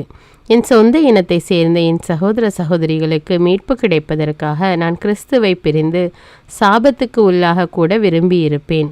அவர்கள்தாம் இஸ்ரவேல் மக்கள். அவர்களையே கடவுள் தம் மக்களாக ஏற்றுக்கொண்டார். அவர்கள் நடுவில்தான் கடவுள் தம் ஆட்சியை விளங்க செய்தார். உடன்படிக்கைகளும் திருச்சட்டமும் திருவழிபாடும் வாக்குறுதிகளும் அவர்களிடமே ஒப்படைக்கப்பட்டன. குல முதல்வர்களின் வழிவந்தவர்கள் அவர்கள். மனிதர் என்னும் முறையில் கிறிஸ்துவும் அவர்களிடமிருந்தே தோன்றினார். இவரே எல்லாவற்றுக்கும் மேலான கடவுள், என்றென்றும் போற்றுதற்கு உரியவர். ஆமீன். கடவுளின் வார்த்தை நிறைவேறவில்லை என்பது என் கருத்து அல்ல. ஏனெனில் இஸ்ரவேல் இனத்தில் தோன்றியதனாலேயே அவ்வினத்தில் பிறந்த அனைவரும் இஸ்ரவேலர் ஆகிவிட மாட்டார்கள். அவ்வாறே அப்ரஹாமின் மரபில் தோன்றியவர்கள் அனைவருமே அவருடைய பிள்ளைகள் ஆகிவிட மாட்டார்கள். ஏனெனில் ஈசாக்கின் மூலமே உன் வழிமரபு விளங்கும் என்று அப்ரஹாமுக்கு சொல்லப்பட்டது. அதாவது இயல்பான முறைப்படி பிறந்த பிள்ளைகள் அல்ல, வாக்குறுதியின் மூலம் பிறந்த பிள்ளைகளே கடவுளின் பிள்ளைகளாகவும் அப்ரஹாமின் வழிமரபினர்களாகவும் கருதப்படுகின்றனர். குறிப்பிட்ட காலத்தில் மீண்டும் உன்னிடம் வருவேன், அப்போது சாராவுக்கு ஒரு மகன் பிறந்திருப்பான் என்பதே அந்த வாக்குறுதி. அது மட்டுமல்ல, நம் மூதாதையாகிய ஈசாக்கு என்னும் ஒரே மனிதர் மூலமாக ரெபெக்கா குழந்தைகளை பெற்றார். குழந்தைகள் பிறக்கும் முன்பே அவர்கள் நன்மையோ தீமையோ செய்யும் முன்பே மூத்தவன் இளையவனுக்கு பணிந்திருப்பான் என்று அவருக்கு சொல்லப்பட்டது. அவ்வாறே யாக்கோபுக்கு அன்றோ நான் அன்பு காட்டினேன், ஆனால் ஏசாவை வெறுத்தேன் என்று மறைநூலில் எழுதியுள்ளது. இதிலிருந்து கடவுள் மனிதரை தேர்ந்தெடுத்து தம் திட்டத்தை நிறைவேற்றுகிறார் என்பது தெளிவாகிறது. இத்திட்டம் மனிதர் செய்யும் செயல்களின்படி அன்றி அழைக்கும் கடவுளுடைய செயலின்படியே நிறைவேறுகிறது என்பதும் தெளிவாகின்றது. அப்படியானால் என்ன சொல்வோம்? கடவுள் நேர்மையற்றவரா? ஒருபோதும் இல்லை. ஏனெனில் அவரே மோசேயிடம் யார் யாருக்கு இரக்கம் காட்ட விரும்புகிறேனோ அவர்களுக்கு இரக்கம் காட்டுவேன், யார் யாருக்கு பரிவு காட்ட விரும்புகிறேனோ அவர்களுக்கு பரிவு காட்டுவேன் என்றார். ஆகவே மனிதர் விரும்புவதாலோ உழைப்பதாலோ எதுவும் ஆவதில்லை. கடவுள் இரக்கம் காட்டுவதாலேயே எல்லாம் ஆகிறது. பார்வோனுக்கு மறைநூல் கூறுவதும் இதுவே.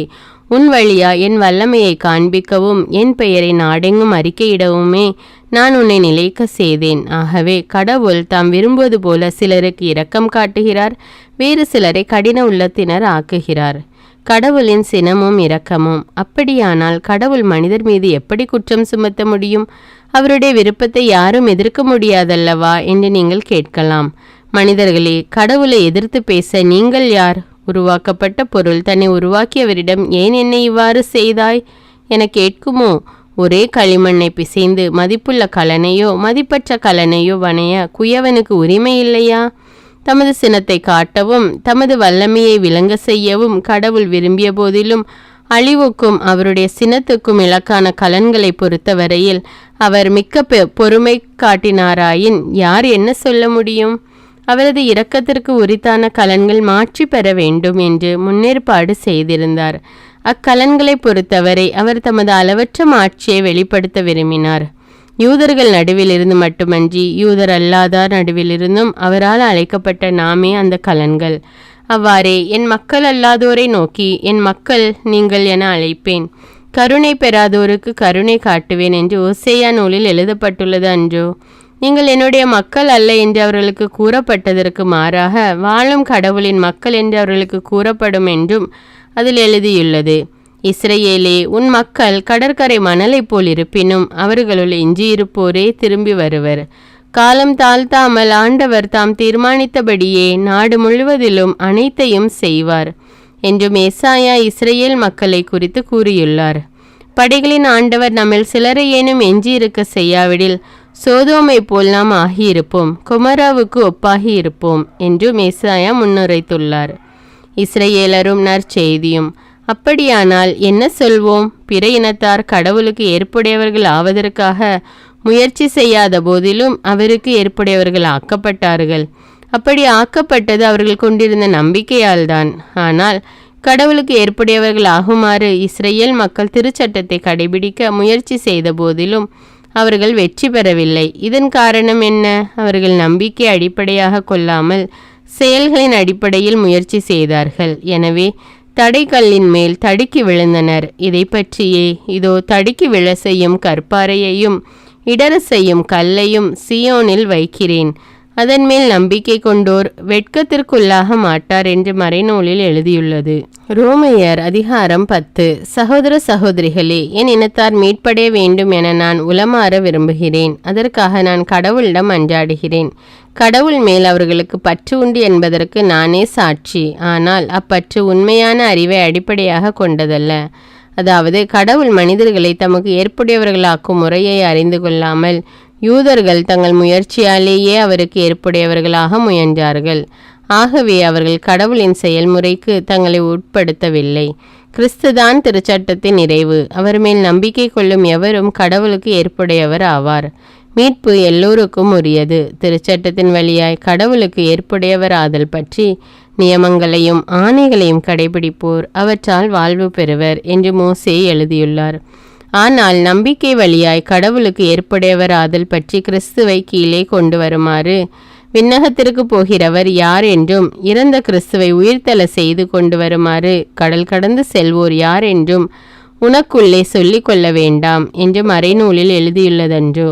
அதில் சொல்லியிருப்பது இதுவே: வார்த்தை உனக்கு மிக அருகில் உள்ளது, உன் வாயில் உன் இதயத்தில் உள்ளது. இதுவே நீங்கள் நம்பிக்கை கொள்ள வேண்டும் என நாங்கள் பறைசாற்றும் செய்தியாகும். ஏனெனில் இயேசு ஆண்டவர் என வாயார அறிக்கையிட்டு இறந்த அவரை கடவுள் உயிர்த்தெழ செய்தார் என நீங்கள் உள்ளூர நம்பினால் மீட்பு பெறுவீர்கள். இவ்வாறு உள்ளூர நம்புவோர் கடவுளுக்கு ஏற்புடையவர் ஆவர். வாயார அறிக்கையிடுவோர் மீட்பு பெறுவர். ஏனெனில் அவர் மீது நம்பிக்கை கொண்டோர் வெட்கத்திற்கு உள்ளாக மாட்டார் என்பது மறைநூல் கூற்று. இதில் யூதர் என்றோ கிரேக்கர் என்றோ வேறுபாடில்லை. அனைவருக்கும் ஆண்டவர் ஒருவரே. அவரை நோக்கி மன்றாடும் யாவருக்கும் அவர் அளவற்ற நலன்களை பொழிகிறார். ஆண்டவரின் திருப்பெயரை அறிக்கையிட்டு மன்றாடுகிறவர் எவரும் மீட்பு பெறுவர் என்று எழுதியுள்ளது அல்லவா? ஆனால் அவர் மீது நம்பிக்கை கொண்டிருந்தால் அன்றி அவர்கள் எவ்வாறு அவரை நோக்கி மன்றாடுவார்கள்? தாங்கள் கேள்வியுறாத ஒருவர் மீது எவ்வாறு நம்பிக்கை கொள்வார்கள்? அறிவிக்கப்படாத ஒன்று பற்றி அவர்கள் எவ்வாறு கேள்வியுறுவார்கள்? அனுப்பப்படாமல் அவர்கள் எவ்வாறு அறிவிப்பார்கள்? இதை பற்றிய நற்செய்தி அறிவிப்போரின் பாதங்கள் எத்தனை அழகாயிருக்கின்றன என்று மறைநூலில் எழுதியுள்ளது. ஆயினும் எல்லாருமே நற்செய்தியை ஏற்றுக்கொள்ளவில்லை. இதை குறித்தே ஏசாயா, ஆண்டவரே, நாங்கள் அறிவித்ததை நம்பியவர் யார் என்று முறையிடுகிறார். ஆகவே அறிவிப்பதை கேட்டால்தான் நம்பிக்கை உண்டாகும். கிறிஸ்துவை பற்றிய செய்தி அறிவிக்கப்பட்டால்தான் அதை கேட்க வாய்ப்பு உண்டு. அப்படியானால் அவர்கள் கேள்விப்படவில்லை என்று சொல்ல முடியுமோ? எப்படி சொல்ல முடியும்? ஏனெனில் அவர்களது அறிக்கை உலகெங்கும் சென்றடைகின்றது. அவர்கள் கூறும் செய்தி உலகின் கடை எல்லை வரை எட்டுகின்றது. ஆனால் இஸ்ரேல் மக்கள் கண்டுபிடிக்கவில்லை என்று சொல்ல முடியுமா? முடியாது. முதற்கண் ஒன்றுமில்லாத இனத்தால் அவர்களுக்கு எரிச்சல் ஊட்டுவேன், மதிகெட்ட வேற்றினத்தால் அவர்களுக்கு சினம் ஊட்டுவேன் என மோசே சொல்லுகிறார். அடுத்து ஏசாயாவும், தேடாதவர்கள் என்னை கண்டடைய இடமளித்தேன், நாடாதவர்களுக்கு என்னை வெளிப்படுத்த இசைந்தேன் என துணிந்து கூறுகிறார். ஆனால் இஸ்ரேல் இனத்தாரை பற்றி தங்கள் எண்ணங்களின்படி எனக்கு கீழ்ப்படியாமல் நடக்கும் கலகக்கார மக்களினத்தின் மீது நாள் முழுவதும் என் கைகளை நீட்டினேன் என்றும் கூறுகிறார். ரோமையர் அதிகாரம் 11. இஸ்ரேலருள் எஞ்சினோர். அப்படியானால் கடவுள் தம் மக்களை தள்ளிவிட்டார் என்று சொல்லலாமா?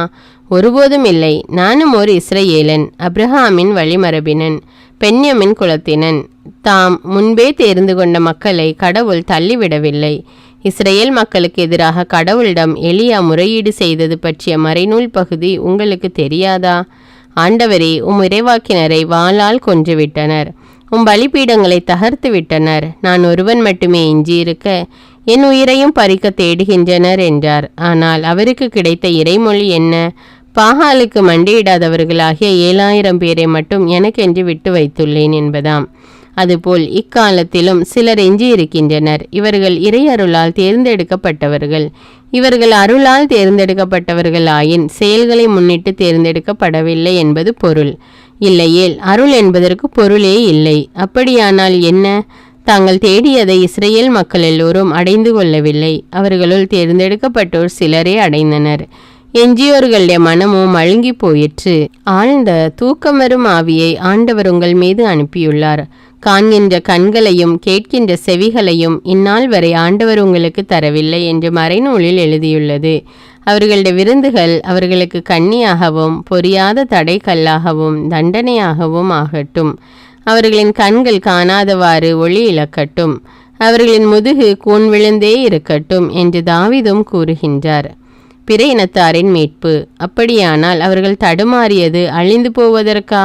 ஒருபோதும் இல்லை. அவர்கள் தவறு செய்ததால் யூதர் அல்லாதாருக்கு மீட்பு கிடைத்தது. அவர்களிடம் பொறாமையை தூண்டிவிடவே இவ்வாறு ஆயிற்று. அவர்கள் தவறியதால் உலகம் அருள் வளமுற்றது. அவர்கள் வீழ்ச்சியுற்றதால் பிற இனத்தார் அருள்வளம் பெற்றனர். அப்படியென்றால் எல்லா யூதர்களும் நற்செய்தியை ஏற்கும்போது அருள்வளம் இன்னும் மிகுதியாகும் அன்றோ? பிற இனத்தாராகிய உங்களுக்கு சொல்கிறேன், உங்களுக்கு திருத்தூதராயிருக்கும் நான் என் பணியை குறித்து பெருமை கொள்கிறேன். இதன் வழியாய் என் இனத்தாருள் பொறாமையை தூண்டிவிட்டு அவர்கள் சிலரையேனும் மீட்க முடியும் என நம்புகிறேன். யூதர்கள் தள்ளப்பட்ட போதே உலகம் கடவுளோடு ஒப்புரவாகியது என்றால் அவர்கள் அவரால் ஏற்றுக்கொள்ளப்படும் போது எப்படி இருக்கும்? இறந்தோர் உயிர் பெற்று எழுவர் என்று சொல்லலாம் அல்லவா? பிசைந்த மாவில் முதலில் ஒரு பிடி எடுத்து கடவுளுக்கு அர்ப்பணித்தால் அம்மாவு முழுவதும் அர்ப்பணிக்கப்பட்டதாகிறது. அவ்வாறே மரத்தின் வேர் அர்ப்பணிக்கப்பட்டால் அதன் கிளைகளும் அர்ப்பணிக்கப்பட்டவையாகும். நல்ல ஒலிவ மரம் ஒன்றின் கிளைகள் சில தரிக்கப்பட்டு அந்த ஒலிவ மரத்தில் காட்டொலிவ மரக்கிளை ஒன்று ஒட்டப்பட்டால் அது மரத்தின் செழுமையான வேரிலிருந்து ஊட்டம் பெறுகிறது. அந்த கிளை தரிக்கப்பட்ட கிளைகளை விட தன்னை பெருமையாக கருதலாமா? அந்த காட்டொலிவ மரக்கிளை நீங்களே. அப்படியே நீங்கள் உங்களை பெருமையாக கருதினாலும் நீங்கள் வேரை தாங்கவில்லை, வேர்தான் உங்களை தாங்குகிறது என்பதை மறவாதீர்கள். நாங்கள் ஒட்டப்படுவதற்கே கிளைகள் தரிக்கப்பட்டன என நீங்கள் சொல்லலாம். சரிதான், அவர்கள் கடவுள் மேல் நம்பிக்கை கொள்ளாததால் தரிக்கப்பட்டார்கள். நீங்களோ நம்பிக்கையின் காரணமாய் நிலைத்து நிற்கிறீர்கள். ஆகையால் உங்களுக்கு இருக்க வேண்டியது உயர்வு மனப்பான்மை அல்ல, அச்ச உணர்வே. ஏனெனில் இயற்கையாய் வளர்ந்த கிளைகளையே கடவுள் வெட்டாமல் விடவில்லை என்றால் ஒட்டப்பட்ட கிளையாகி உங்களை தண்டிக்காமல் விடுவாரா? இதில் கடவுளின் பரிவையும் கண்டிப்பையும் எண்ணி பாருங்கள். தவறி விழுந்தவர்களின் மேல் கண்டிப்பும் உங்கள் மேல் பரிவும் அவர் காட்டுகிறார். நீங்கள் அவருடைய பரிவை பெறுபவர்களாக வாழாவிட்டால் நீங்களும் தரிக்கப்படுவீர்கள். யூதர்களை பொறுத்தமட்டில் அவர்கள் கடவுளிடம் நம்பிக்கை கொண்டிராத நிலையில் இருந்து மாறினால் அவர்களும் ஒட்டப்படுவார்கள். அவர்களை திரும்பவும் ஒட்டுவதற்கு கடவுள் வல்லவர். ஏனெனில் காட்டொலிவ மரத்தில் இயற்கையாய் வளர்ந்த நீங்கள் வெட்டப்பட்டு இயற்கைக்கு மாறாக நல்ல ஒலிவ மரத்தில் ஒட்டு போடப்பட்டீர்கள். ஆனால் இயற்கை கிளைகளான அவர்களை தாய் மரத்தில் ஒட்டு போடுவது எத்துணை எளிது. இஸ்ரேலர் இழந்த நிலையை மீண்டும் அடைதல். சகோதர சகோதரிகளே, நீங்கள் அறிவாளிகள் என கருதாதவாறு மறைப்பொருள் ஒன்றை உங்களுக்கு வெளிப்படுத்த விரும்புகிறேன். அதாவது பிற இனத்தார் முழுமையாக இறைவனிடம் வந்து சேரும் வரையில் தான் இஸ்ரேல் ஒரு பகுதியினர் மழுங்கிய உள்ளம் கொண்டிருப்பர். பின்னர் இஸ்ரேல் இனம் முழுவதும் மீட்கப்படும். சியோனிலிருந்து அவர் மீட்பராக வருவார். யாக்கோபில் தீயது அனைத்தையும் போக்கிடுவார். நான் அவர்களுடைய பாவங்களை அகற்றி விடுவேன். அவர்களுடன் நான் செய்து கொள்ளும் உடன்படிக்கை இதுவே என்று மறைநூலில் எழுதியுள்ளது அல்லவா? நற்செய்தியை ஏற்றுக்கொள்ளாததால் அவர்கள் கடவுளுக்கு பகைவர்கள் ஆயினர். அதுவும் உங்களுக்கு நன்மையாய் அமைந்தது. ஆனால் அவர்கள் தேர்ந்தெடுக்கப்பட்டவர்களாய் இருப்பதால் அவர்களுடைய மூதாதையரை முன்னிட்டு அவரது அன்புக்கு உரியவர்கள் ஆனார்கள். ஏனெனில் கடவுள் தாம் விடுத்த அழைப்பையும் கொடுத்த அருள் கொடைகளையும் திரும்ப பெற்றுக்கொள்வதில்லை. ஒரு காலத்தில் நீங்கள் கடவுளுக்கு கீழ்ப்படியாமல் இருந்தீர்கள். இப்பொழுது அவர்கள் கீழ்ப்படியாமல் இருப்பதால் நீங்கள் கடவுளின் இரக்கத்தை பெற்றுக்கொண்டீர்கள். அதுபோல இக்காலத்தில் நீங்கள் இரக்கத்திற்குரியவர்களாக இருக்கிறீர்கள். அவர்கள் கீழ்ப்படியாமல் இருக்கிறார்கள், ஆனால் அவர்களும் விரைவில் இரக்கம் பெற்றுக்கொள்வார்கள். அதன் பொருட்டே இவ்வாறு நடந்திருக்கிறது. ஏனெனில் அனைவருக்கும் இரக்கம் காட்டுவதற்காகவே கடவுள் அனைவரையும் கீழ்ப்படியாமைக்கு உட்படுத்தினார். கடவுளின் அருள் செல்வம் எத்துணை மிகுதியானது! அவருடைய ஞானமும் அறிவும் எத்துணை ஆழமானவை! அவருடைய தீர்ப்புகள் அறிவுக்கு எட்டாதவை. அவருடைய செயல்முறைகள் ஆராய்ச்சிக்கு அப்பாற்பட்டவை. ஏனெனில் ஆண்டவரின் மனத்தை அறிபவர் யார்? அவருக்கு அறிவுரையாளராய் இருப்பவர் யார்? தமக்கு கைமாறாக ஏதாவது கிடைக்கும் என முன்னதாகவே அவரிடம் கொடுத்து வைத்தவர் யார்?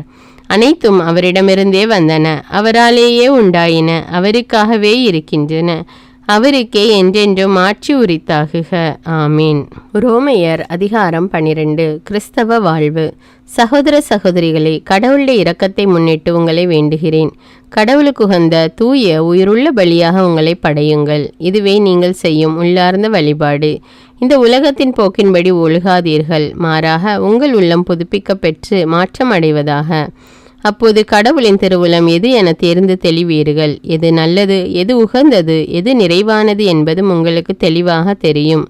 இறையருள் பெற்றவன் என்னும் முறையில் உங்களுள் ஒவ்வொருவருக்கும் நான் கூறுவது, உங்களுள் எவரும் தம்மை குறித்து மட்டுமீறி மதிப்பு கொள்ளலாகாது. அவரவருக்கு கடவுள் வரையறுத்து கொடுத்த நம்பிக்கையின் அளவுக்கேற்ப ஒவ்வொருவரும் தம்மை மதித்து கொள்ளட்டும். ஒரே உடலில் நமக்கு உறுப்புகள் பல உள. அந்த உறுப்புகள் எல்லாம் ஒரே செயலை செய்வதில்லை. அதுபோலவே நாம் பலராயிருந்தாலும் கிறிஸ்துவோடு இணைந்திருப்பதால் ஒரே உடலாய் இருக்கிறோம். ஒருவருக்கொருவர் உடன் உறுப்புகளாய் இருக்கிறோம். ஆயினும் நமக்கு அளிக்கப்பட்டுள்ள அருளுக்கேற்ப வெவ்வேறு அருள் கொடைகளை பெற்றுள்ளோம். இறைவாக்குரைக்கும் கொடையை நாம் பெற்றிருந்தால் நாம் கொண்டிருக்கும் நம்பிக்கைக்கு ஏற்றவாறு அதை பயன்படுத்த வேண்டும். தொண்டாற்றும் கொடையை நாம் பெற்றிருந்தால் அதை தொண்டு புரிவதற்கு பயன்படுத்த வேண்டும்.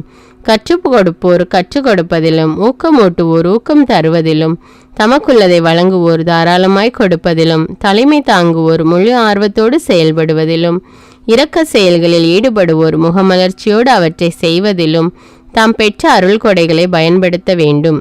கிறிஸ்தவ வாழ்க்கைக்குரிய ஒழுங்குகள். உங்கள் அன்பு கள்ளமற்றதாய் இருப்பதாக. தீமையை வெறுத்து நன்மையையே பற்றி கேளுங்கள். உடன்பிறப்புகள் போன்று ஒருவருக்கொருவர் உலங்கணிந்த அன்பு காட்டுங்கள். பிறர் உங்களை விட மதிப்புக்கு உரியவர் என எண்ணுங்கள். விடாமுயற்சியோடும் ஆர்வமிக்க உள்ளத்தோடும் ஆண்டவருக்கு பணிபுரியுங்கள். எதிர்நோக்கி இருப்பதில் மகிழ்ச்சி கொள்ளுங்கள். துன்பத்தில் தளரா மனத்துடன் இருங்கள். இறைவேண்டலில் நிலைத்திருங்கள். வறுமையுற்ற இறை மக்களோடு உங்களிடம் உள்ளதை பகிர்ந்து கொள்ளுங்கள். விருந்தோம்பலில் கருத்தாயிருங்கள். உங்களை துன்புறுத்துவோருக்கு ஆசி கூறுங்கள். ஆம், ஆசி கூறுங்கள், சபிக்க வேண்டாம். மகிழ்வாரோடு மகிழுங்கள், அழுவாரோடு அழுங்கள். நீங்கள் ஒரு மனத்தவராயிருங்கள். உயர்வு மனப்பான்மை கொள்ளாமல் தாழ்நிலையில் உள்ளவர்களோடு நன்கு பழகுங்கள். நீங்கள் உங்களையே அறிவாளிகள் என கருதி பெருமிதம் கொள்ள வேண்டாம். தீமைக்கு பதில் தீமை செய்யாதீர்கள். எல்லா மனிதரும் நலமென கருதுபவை பற்றியே எண்ணுங்கள். இயலுமானால் உங்களால் முடிந்தவரை எல்லாரோடும் அமைதியுடன் வாழுங்கள். அன்பார்ந்தவர்களே, பழி வாங்காதீர்கள். அதை கடவுளின் சினத்திற்கு விட்டுவிடுங்கள். ஏனெனில் மறைநூலில் எழுதியுள்ளவாறு, பழி வாங்குவதும் கைமாறு அளிப்பதும் எனக்கு உரியன என்கிறார் ஆண்டவர். நீயோ உன் எதிரி பசியாயிருந்தால் அவனுக்கு உணவு கொடு. அவன் தாகத்தோடு இருந்தால் அவன் குடிக்க கொடு. இவ்வாறு செய்வதால் அவன் தலைமேல் எரிதழலை குவிப்பாய்.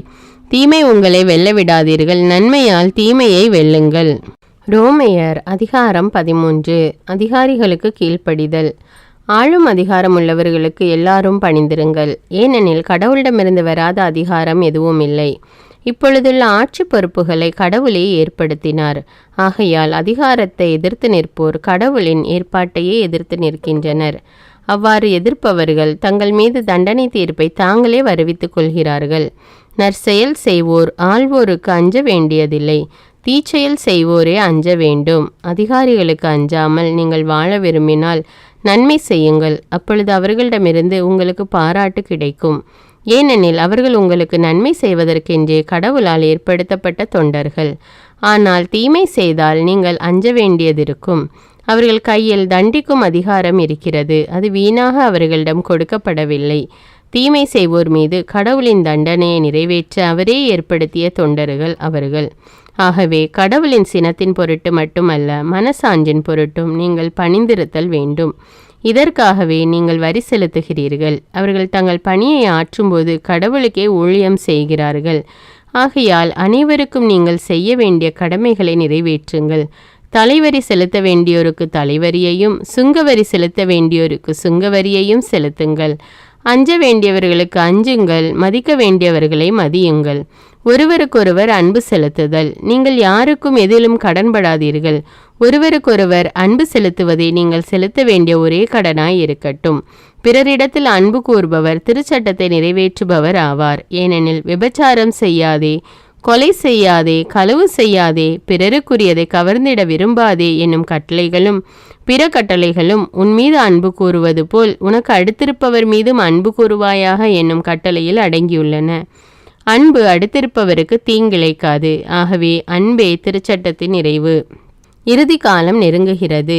இறுதி காலம் இதுவே என அறிந்து கொள்ளுங்கள். உறக்கத்தினின்று விழித்தெழும் நேரம் ஏற்கனவே வந்துவிட்டது.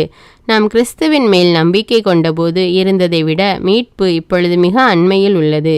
இரவு முடியப் போகிறது, பகல் நெருங்கி உள்ளது. ஆகவே இருளின் ஆட்சிக்குரிய செயல்களை களைந்துவிட்டு ஒளியின் ஆட்சிக்குரிய படைக்கலங்களை அணிந்து கொள்வோமாக.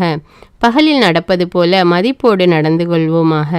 களியாட்டம், குடிவெறி, கூடா ஒழுக்கம், காமவெறி, சண்டை சச்சரவு ஆகியவற்றை தவிர்ப்போமாக. தீய இச்சைகளை தூண்டும் ஊனியல்பின் ஆட்டங்களுக்கு இடம் கொடுக்க வேண்டாம். இயேசு கிறிஸ்துவை அணிந்து கொள்ளுங்கள். ரோமையர் அதிகாரம் 14. சகோதர சகோதரிகளுக்கு தீர்ப்பு அளிக்காதீர்கள். நம்பிக்கையில் வலுவற்றவர்களை ஏற்றுக்கொள்ளுங்கள், ஆனால் கருத்து வேறுபாடுகளை பற்றி அவர்களோடு வாதாடாதீர்கள். நம்பிக்கை கொண்டோர் எல்லா வகை உணவையும் உண்ணலாம் என கருதுகின்றனர். வலுவற்றவரோ மரக்கறியையே உண்கின்றனர். எல்லா வகை உணவையும் உண்போர் அவ்வாறு உண்ணாதோரை இழிவாக எண்ணலாகாது. உண்ணாதோரும் உண்பவருக்கு எதிராக தீர்ப்பளித்தல் ஆகாது. ஏனெனில் கடவுள் அவர்களையும் ஏற்றுக்கொண்டிருக்கிறார். வேறொருவருடைய வீட்டு வேலையாளிடம் குற்றம் காண்பதற்கு உங்களுக்கு என்ன உரிமை இருக்கிறது? அவர் நன்கு செயலாற்றுகிறாரா இல்லையா என தீர்மானிப்பது அவர் தலைவரின் பொறுப்பு. அவர் நன்குதான் செயல்படுவார், ஏனெனில் தலைவர் அவரை நன்கு செயல்பட வைக்க முடியும். ஒரு நாள் மற்றொரு நாளை விட சிறந்தது என சிலர் கருதுகின்றனர். வேறு சிலர் எல்லா நாளையும் ஒன்று போலவே கருதுகின்றனர். இத்தகையவற்றில் ஒவ்வொருவரும் தம் மனத்தில் செய்து கொண்ட முடிவின்படி நடக்கட்டும். மேற்சொன்னவாறு ஒரு குறிப்பிட்ட நாளை சிறப்பாக கடைபிடிப்பவர் ஆண்டவருக்காகவே அப்படி செய்கிறார். எல்லா வகை உணவையும் உண்போர் கடவுளுக்கு நன்றி கூறி உண்பதால் ஆண்டவருக்காகவே உண்கின்றனர். அவ்வாறு உண்ணாதிருப்போரும் ஆண்டவருக்காகவே உண்ணாதிருக்கின்றனர், ஏனெனில் அவர்களும் கடவுளுக்கு நன்றி கூறுகின்றார்கள். நம்மிடையே எவரும் தமக்கென்று வாழ்வதில்லை, தமக்கென்று இறப்பதும் இல்லை. வாழ்ந்தாலும் நாம் ஆண்டவருக்கென்றே வாழ்கிறோம், இறந்தாலும் ஆண்டவருக்கென்றே இறக்கிறோம். ஆகவே வாழ்ந்தாலும் இறந்தாலும் நாம் ஆண்டவருக்கே உரியவர்களாய் இருக்கிறோம்.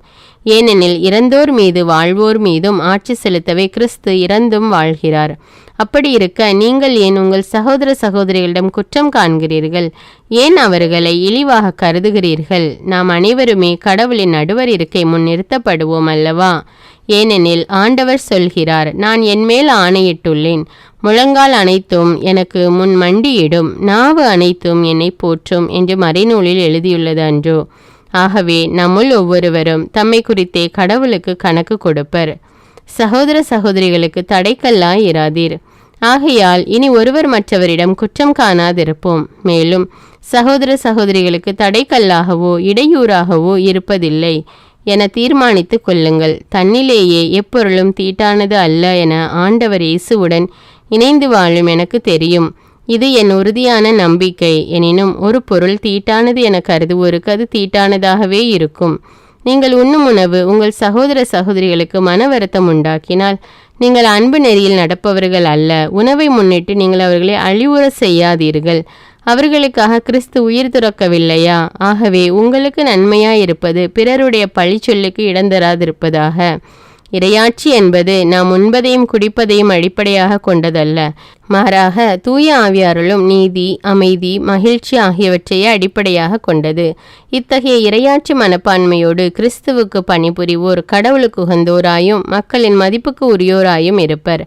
ஆகையால் அமைதிக்கு வழிவகுப்பவற்றை நாடுவோமாக. ஒருவர் மற்றவருக்கு வளர்ச்சி தருபவற்றை செய்ய முயலுவோமாக. உணவின் பொருட்டு கடவுளின் படைப்பை அழிக்காதீர். எல்லா உணவும் தூயதுதான், ஆனால் அடுத்தவருக்கு தடையாக அமையும் எந்த உணவும் அதை உண்போருக்கு தீயதுதான். உங்கள் சகோதர சகோதரிகளுக்கு தடையாக இருக்குமாயின் இறைச்சி உண்பதையோ திராட்சை மது குடிப்பதையோ அது போன்ற வேறெதையும் செய்வதையோ தவிர்ப்பதே நல்லது. இவற்றை பற்றிய உறுதியான மனநிலை உங்களுக்கு இருந்தால் அதை உங்களோடு வைத்துக் கொள்ளுங்கள். அது கடவுளுக்கு மட்டும் தெரிந்திருக்கட்டும். தேர்ந்து தெளிந்து எடுத்த முடிவை செயல்படுத்தும் போது மனசான்றின் உறுத்துதலுக்கு ஆளாகாதோர் பேறு பெற்றோர். நல்லதோ கெட்டதோ என்னும் ஐயத்தோடு உண்போர் தண்டனை தீர்ப்பு பெற்றுவிட்டனர். ஏனெனில் அவர்கள் உறுதியான மனநிலையோடு செயல்படவில்லை. உறுதியான மனநிலையோடு செய்யப்படாததெல்லாம் பாவமே. ரோமையர் அதிகாரம் 15.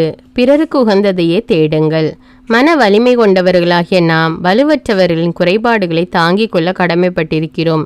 நமக்கு உகந்ததையே தேடலாகாது. அடுத்தவருடைய நன்மைக்காகவும் வளர்ச்சிக்காகவும் செயல்பட்டு அவர்களுக்கு உகந்தவர்களாக வாழுங்கள். கிறிஸ்துவும் தமக்கு உகந்ததை தேடவில்லை. உம்மை பழித்து பேசினவர்களின் பழிச்சொற்கள் என் மீது விழுந்தன என்று மறைநூலில் எழுதியுள்ளது அல்லவா? முற்காலத்தில் எழுதப்பட்டவை அனைத்தும் நமக்கு அறிவுரையாகவே எழுதப்பட்டன. மறைநூல் தரும் மன உறுதியினாலும் ஊக்கத்தினாலும் நமக்கு எதிர்நோக்கு உண்டாகிறது. கிறிஸ்து இயேசுவின் முன்மாதிரிக்கேற்ப நீங்கள் ஒரே மனத்தினராய் இருக்குமாறு மன உறுதியையும் ஊக்கத்தையும் தரும் கடவுள் உங்களுக்கு அருள் புரிவாராக. இவ்வாறு நீங்கள் அனைவரும் ஒருமனப்பட்டு நம் ஆண்டவர் இயேசு கிறிஸ்துவின் கடலும் தந்தையுமானவரை ஒருவாய்ப்பட போற்றி புகழ்வீர்கள். நற்செய்தி யூதருக்கும் பிற இனத்தாருக்கும் உரியது. ஆகையால் கிறிஸ்து உங்களை ஏற்றுக்கொண்டது போல நீங்களும் ஒருவரை ஒருவர் ஏற்றுக்கொள்ளுங்கள். அப்போது கடவுளை பெருமைப்படுத்துவீர்கள். என் கருத்து இதுவே. கடவுள் உண்மையுள்ளவர் என்பதை காட்டுமாறு கிறிஸ்து விருத்த சேதனம் செய்து கொண்டவர்களுக்கு தொண்டரானார். மூதாதையருக்கு தரப்பட்ட வாக்குறுதிகளை உறுதிப்படுத்தவும் பிற இனத்தார் கடவுளுடைய இரக்கத்தை பார்த்து அவரை போற்றி புகழவும் இவ்வாறு தொண்டரானார். ஆகவே பிற இனத்தாரிடையே உம்மை போற்றுவேன், உமது பெயருக்கு புகழ் மாலை சாற்றுவேன் என இதை குறித்து மறைநூலில் எழுதியுள்ளது. மேலும் வேற்றினங்களே ஆண்டவரின் மக்களோடு மகிழுங்கள் என்றும், பிற இனத்தாரே நீங்கள் அனைவரும் ஆண்டவரை போற்றுங்கள், மக்கள் இனத்தாரே நீங்கள் அனைவரும் அவரை புகழுங்கள் என்றும் எழுதியுள்ளது அல்லவா? இன்னும் ஈசாயின் குலக்கொழுந்து ஒருவர் வருவார். மக்கள் இனங்களை ஆளும் தலைவராய் அவர் தோன்றுவார். மக்கள் இனங்கள் அவரையே எதிர்நோக்கி இருப்பர் என்று ஏசாயா கூறுகிறார். எதிர்நோக்கை தரும் கடவுள் நம்பிக்கையால் உண்டாகும் பெரும் மகிழ்ச்சியாலும் அமைதியாலும் உங்களை நிரப்புவாராக. அவ்வாறு தூய ஆவியின் வல்லமையால் நீங்கள் இன்னும் மிகுதியான எதிர்நோக்குடன் வாழ அருள் புரிவாராக. பவுல் பொறுப்பேற்ற பணி. என் சகோதர சகோதரிகளே, நீங்கள் நன்னயம் நிறைந்தவர்களாயும் எல்லா அறிவும் நிரம்ப பெற்றவர்களாயும் ஒருவர் மற்றவரை அறிவுறுத்தக்கூடியவர்களாயும் இருக்கிறீர்கள் என நான் உறுதியாக நம்புகிறேன். ஆயினும் உங்களுக்கு நினைவூட்டும் வகையில் சிலவற்றை இக்கடிதத்தில் மிக துணிவோடு எழுதியுள்ளேன். நான் கடவுளின் அருளை பெற்றவன் என்பதால் தான் அவ்வாறு எழுதினேன். அந்த அருள்தான் என்னை பிற இனத்தாருக்கு பணி செய்ய கிறிஸ்து இயேசுவின் ஊழியனாக்கிற்று. பிற இனத்தார் தூய ஆவியால் அர்ப்பணிக்கப்பட்ட கடவுளுக்கு உகந்த காணிக்கையாகும்படி அவர்களுக்கு கடவுளின் நற்செய்தி அறிவிப்பதே என் குருத்துவ பணி. ஆகையால் கடவுளுக்காக செய்யும் இந்த பணியை முன்னிட்டு கிறிஸ்து இயேசுவுக்குரியவனாகிய நான் பெருமை பாராட்டி கொள்ள இடமுண்டு. பிற இனத்தார் தமக்கு கீழ்ப்படியும் பொருட்டு கிறிஸ்து என் வழியாய் சொல்லாலும் செயலாலும் அருமடையாளங்கள் அருஞ்செயல்களின் வல்லமையாலும் கடவுளின் ஆவியின் வல்லமையாலும் செய்து முடித்தவற்றை தவிர வேறெதை பற்றியும் பேச நான் துணிய மாட்டேன். இவ்வாறு எருசலேம் தொடங்கி இல்லிரிக்கம் மாநிலம் வரை எங்கும் சுற்றி கிறிஸ்துவின் நற்செய்தி அறிவிக்கும் பணியை முடித்துவிட்டேன். கிறிஸ்துவின் பெயரை கேள்விப்படாத இடங்களில் மட்டும் நற்செய்தி அறிவிப்பதே என் நோக்கமாய் இருந்தது. ஏனெனில் வேறொருவரிட்ட அடித்தளத்தின் மேல் கட்டி எழுப்ப நான் விரும்பவில்லை. ஆனால் தங்களுக்கு சொல்லப்படாததை அவர்கள் காண்பர், தாங்கள் கேள்விப்படாததை அவர்கள் புரிந்து கொள்வர் என்று மறைநூலில் எழுதியுள்ளது அல்லவா? பவுலின் பயண திட்டம். எனவேதான் நான் உங்களிடம் வர பலமுறை நினைத்தும் அது தடைப்பட்டது. ஆனால் இப்பொழுது இந்த பகுதிகளில் எனக்கு இனி வேலை இல்லை. மேலும் நான் ஸ்பெயின் நாட்டுக்கு போகும்போது உங்களை காண வர வேண்டும் என்று பல ஆண்டுகளாகவே ஏங்கிக் கொண்டிருக்கிறேன். போகும் வழியில் உங்களை கண்டு சில நாள்களேனும் உங்களோடு தங்கி மகிழ்ந்த பின்னர் என்னை அங்கிருந்து நீங்கள் வழி அனுப்பி வைப்பீர்கள் என எதிர்பார்க்கிறேன். எனினும் தற்பொழுது இறைமக்களுக்கு செய்யப்பட வேண்டிய பொருளுதவியை முன்னிட்டு எருசலேமுக்கு புறப்படுகிறேன். எருசலேமில் வாழும் ஏழை இறைமக்களுக்கு சிறிது பொருளுதவி செய்ய மாசிதோனியா அக்காயா மாநிலத்தார் முன்வந்துள்ளனர்.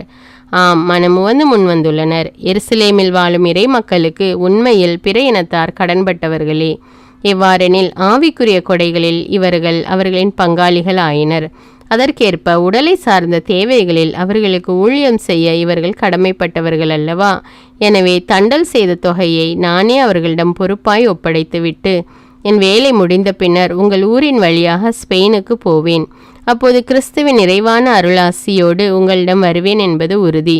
சகோதர சகோதரிகளே, நம் ஆண்டவர் இயேசு கிறிஸ்துவை முன்னிட்டும் தூய ஆவி நம் உள்ளத்தில் பொழிந்துள்ள அன்பை முன்னிட்டும் நான் உங்களை கேட்டுக்கொள்வது, எனக்காக கடவுளிடம் வேண்டி என் போராட்டத்தில் எனக்கு துணை செய்யுங்கள். யூதேயாவில் நற்செய்தியை ஏற்றுக்கொள்ளாதோரிடமிருந்து என்னை காப்பாற்றுமாறும் நான் எருசலேமில் செய்ய போகும் பொருளுதவி இறை மக்களுக்கு உகந்ததாய் இருக்குமாறும் வேண்டுங்கள். இவ்வாறு கடவுளின் திருவுளத்தால் மகிழ்ச்சியுடன் நான் உங்களிடம் வந்து ஓய்வு எடுக்க இயலுமாறு எனக்காக வேண்டிக் கொள்ளுங்கள். அமைதி தரும் கடவுள் உங்கள் அனைவரோடும் இருப்பாராக. ஆமீன். உரோமையர் அதிகாரம் 16. வாழ்த்துக்கள். நம் சகோதரியாகிய பெய்பாவை குறித்து நற்சான்று அளிக்க விரும்புகிறேன். இவர் கெங்கிரேயாவில் இருக்கும் சபையில் திருத்தொண்டராய் இருக்கிறார். இறை மக்களுக்கு ஏற்றவாறு ஆண்டவரின் பெயரால் அவரை வரவேற்று அவருக்கு தேவையான உதவி செய்யுங்கள். ஏனெனில் அவரும் பலருக்கு உதவி செய்திருக்கிறார், எனக்கும் உதவி செய்திருக்கிறார். கிறிஸ்து இயேசுவுக்காக என்னோடு சேர்ந்து உழைக்கின்ற பிரிஸ்காவுக்கும் அகிலாவுக்கும் என் வாழ்த்து. அவர்கள் என் உயிரை காக்க தலை கொடுக்கவும் முன்வந்தார்கள். அவர்களுக்கு நான் நன்றி செலுத்த கடமைப்பட்டிருக்கிறேன். நான் மட்டுமல்ல, பிற இனத்து திருச்சபைகள் அனைத்துமே நன்றி செலுத்த கடமைப்பட்டிருக்கின்றன. அவர்கள் வீட்டில் கூடும் திருச்சபைக்கும் வாழ்த்து சொல்லுங்கள். என் அன்பார்ந்த எப்பனைத்துக்கும் வாழ்த்து கூறுங்கள். ஆசியாவில் கிறிஸ்துவை முதல் ஏற்றுக்கொண்டவர் இவரே. உங்களுக்காக பாடுபட்டு உழைத்த மரியாவுக்கு வாழ்த்து தெரிவியுங்கள். என் உறவினர்களும் உடன் கைதிகளுமான அந்திரோனிக்கு, யூனியா ஆகியவர்களுக்கும் என் வாழ்த்துக்கள். திருத்தூதர்களுள் இவர்கள் பெயர் பெற்றவர்கள். இவர்கள் எனக்கு முன் கிறிஸ்தவர்கள் ஆனார்கள். ஆண்டவருக்கு உரியவரான என் அன்பார்ந்த அம்பிலியாத்துக்கு வாழ்த்துக்கள். கிறிஸ்துவுக்காக உழைக்கும் என் உடன் உழைப்பாளரான உர்பானுக்கும் என் அன்பார்ந்த ஸ்தாக்கிக்கும் வாழ்த்து சொல்லுங்கள். அப்பெல்லுக்கும் என் வாழ்த்து. இவர் தகைமை வாய்ந்த ஒரு கிறிஸ்தவர். அரிஸ்தோபுல் குடும்பத்தை சேர்ந்தவர்களுக்கு வாழ்த்து தெரிவியுங்கள். என் உறவினரான எரோதியோனுக்கு வாழ்த்து சொல்லுங்கள். நர்கிச குடும்பத்தில் உள்ள ஆண்டவருடைய அடியார்களுக்கு என் வாழ்த்து. ஆண்டவருக்காக உழைக்கும் திரிபேனாவுக்கும் திரிபோசாவுக்கும் என் வாழ்த்து. அன்பார்ந்த பெர்சிக்கும் என் வாழ்த்துக்கள். இவரும் ஆண்டவருக்காக மிகவும் பாடுபட்டு உழைத்தார். ஆண்டவர் பணிக்கென தேர்ந்தெடுக்கப்பட்ட ரூபுக்கும் அவர் அன்னைக்கும் வாழ்த்து கூறுங்கள். அவருடைய அன்னை எனக்கும் அன்னை போன்றவர். அசிங்கிரித்து, பிளகோன், எர்மசு, பத்திரோபா, எர்மா ஆகியோருக்கும் அவர்களோடு இருக்கும் சகோதர சகோதரிகளுக்கும் வாழ்த்து கூறுங்கள். பிலலோகு, யூலியா, நெரேயு, அவருடைய சகோதரி ஒலிம்பா ஆகியோருக்கும் அவர்களோடு இருக்கும் இறைமக்கள் எல்லோருக்கும் என் வாழ்த்துக்கள். தூய முத்தம் கொடுத்து ஒருவர் மற்றவரை வாழ்த்துங்கள். கிறிஸ்துவின் எல்லா சபைகளும் உங்களுக்கு வாழ்த்து கூறுகின்றன. சகோதர சகோதரிகளே, நான் உங்களிடம் வேண்டுவது, நீங்கள் கற்றுக்கொண்ட போதனையை மீறி பிரிவினைகளையும் தடைகளையும் உண்டாக்குகிறவர்களை குறித்து கவனமாயிருங்கள். அவர்களை விட்டு விலகுங்கள். ஏனெனில் இத்தகையோர் நம் ஆண்டவர் கிறிஸ்துவுக்கு ஊழியம் செய்யவில்லை, தங்களுடைய வயிறுக்கே ஊழியம் செய்கிறார்கள். இவர்கள் இன்சொல் பேசி முகமன் கூறி கபடற்ற உள்ளத்தினரை ஏமாற்றுகிறார்கள். நீங்கள் நற்செய்தியை பின்பற்றி வாழ்கிறீர்கள் என்பது எல்லோருக்கும் தெரிந்திருக்கிறது. எனவே உங்களை குறித்து மகிழ்ச்சி அடைகிறேன். எனினும் நீங்கள் நன்மை செய்வதில் ஞானமுடையவர்களாயும் தீமை என்றால் என்ன என்று தெரியாத கபடற்றவர்களாயும் இருக்க வேண்டும் என விளைகிறேன்.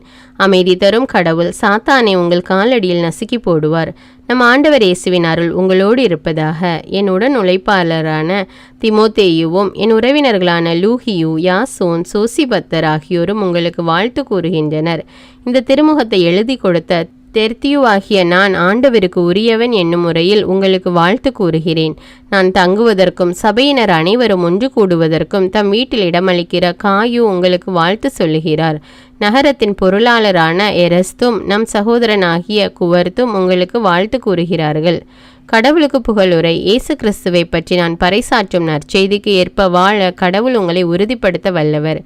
ஊழி காலமாக மறைப்பொருளாக இருந்த இந்த நற்செய்தி இப்பொழுது வெளிப்படுத்தப்பட்டுள்ளது. இறைவாக்கினர் வாயிலாக இது நமக்கு தெளிவாகியுள்ளது. என்றும் ஆளும் கடவுளின் கட்டளைப்படி எல்லா மக்களினங்களுக்கும் அது தெரிய வந்துள்ளது. இதனால் அவர்கள் நற்செய்தியை கேட்டு நம்பிக்கை கொள்வர். ஞானமே உருவாகிய கடவுள் ஒருவருக்கே இயேசு கிறிஸ்துவின் வழியாய் என்றென்றும் ஆட்சி உரித்தாகுக. ஆமீன்.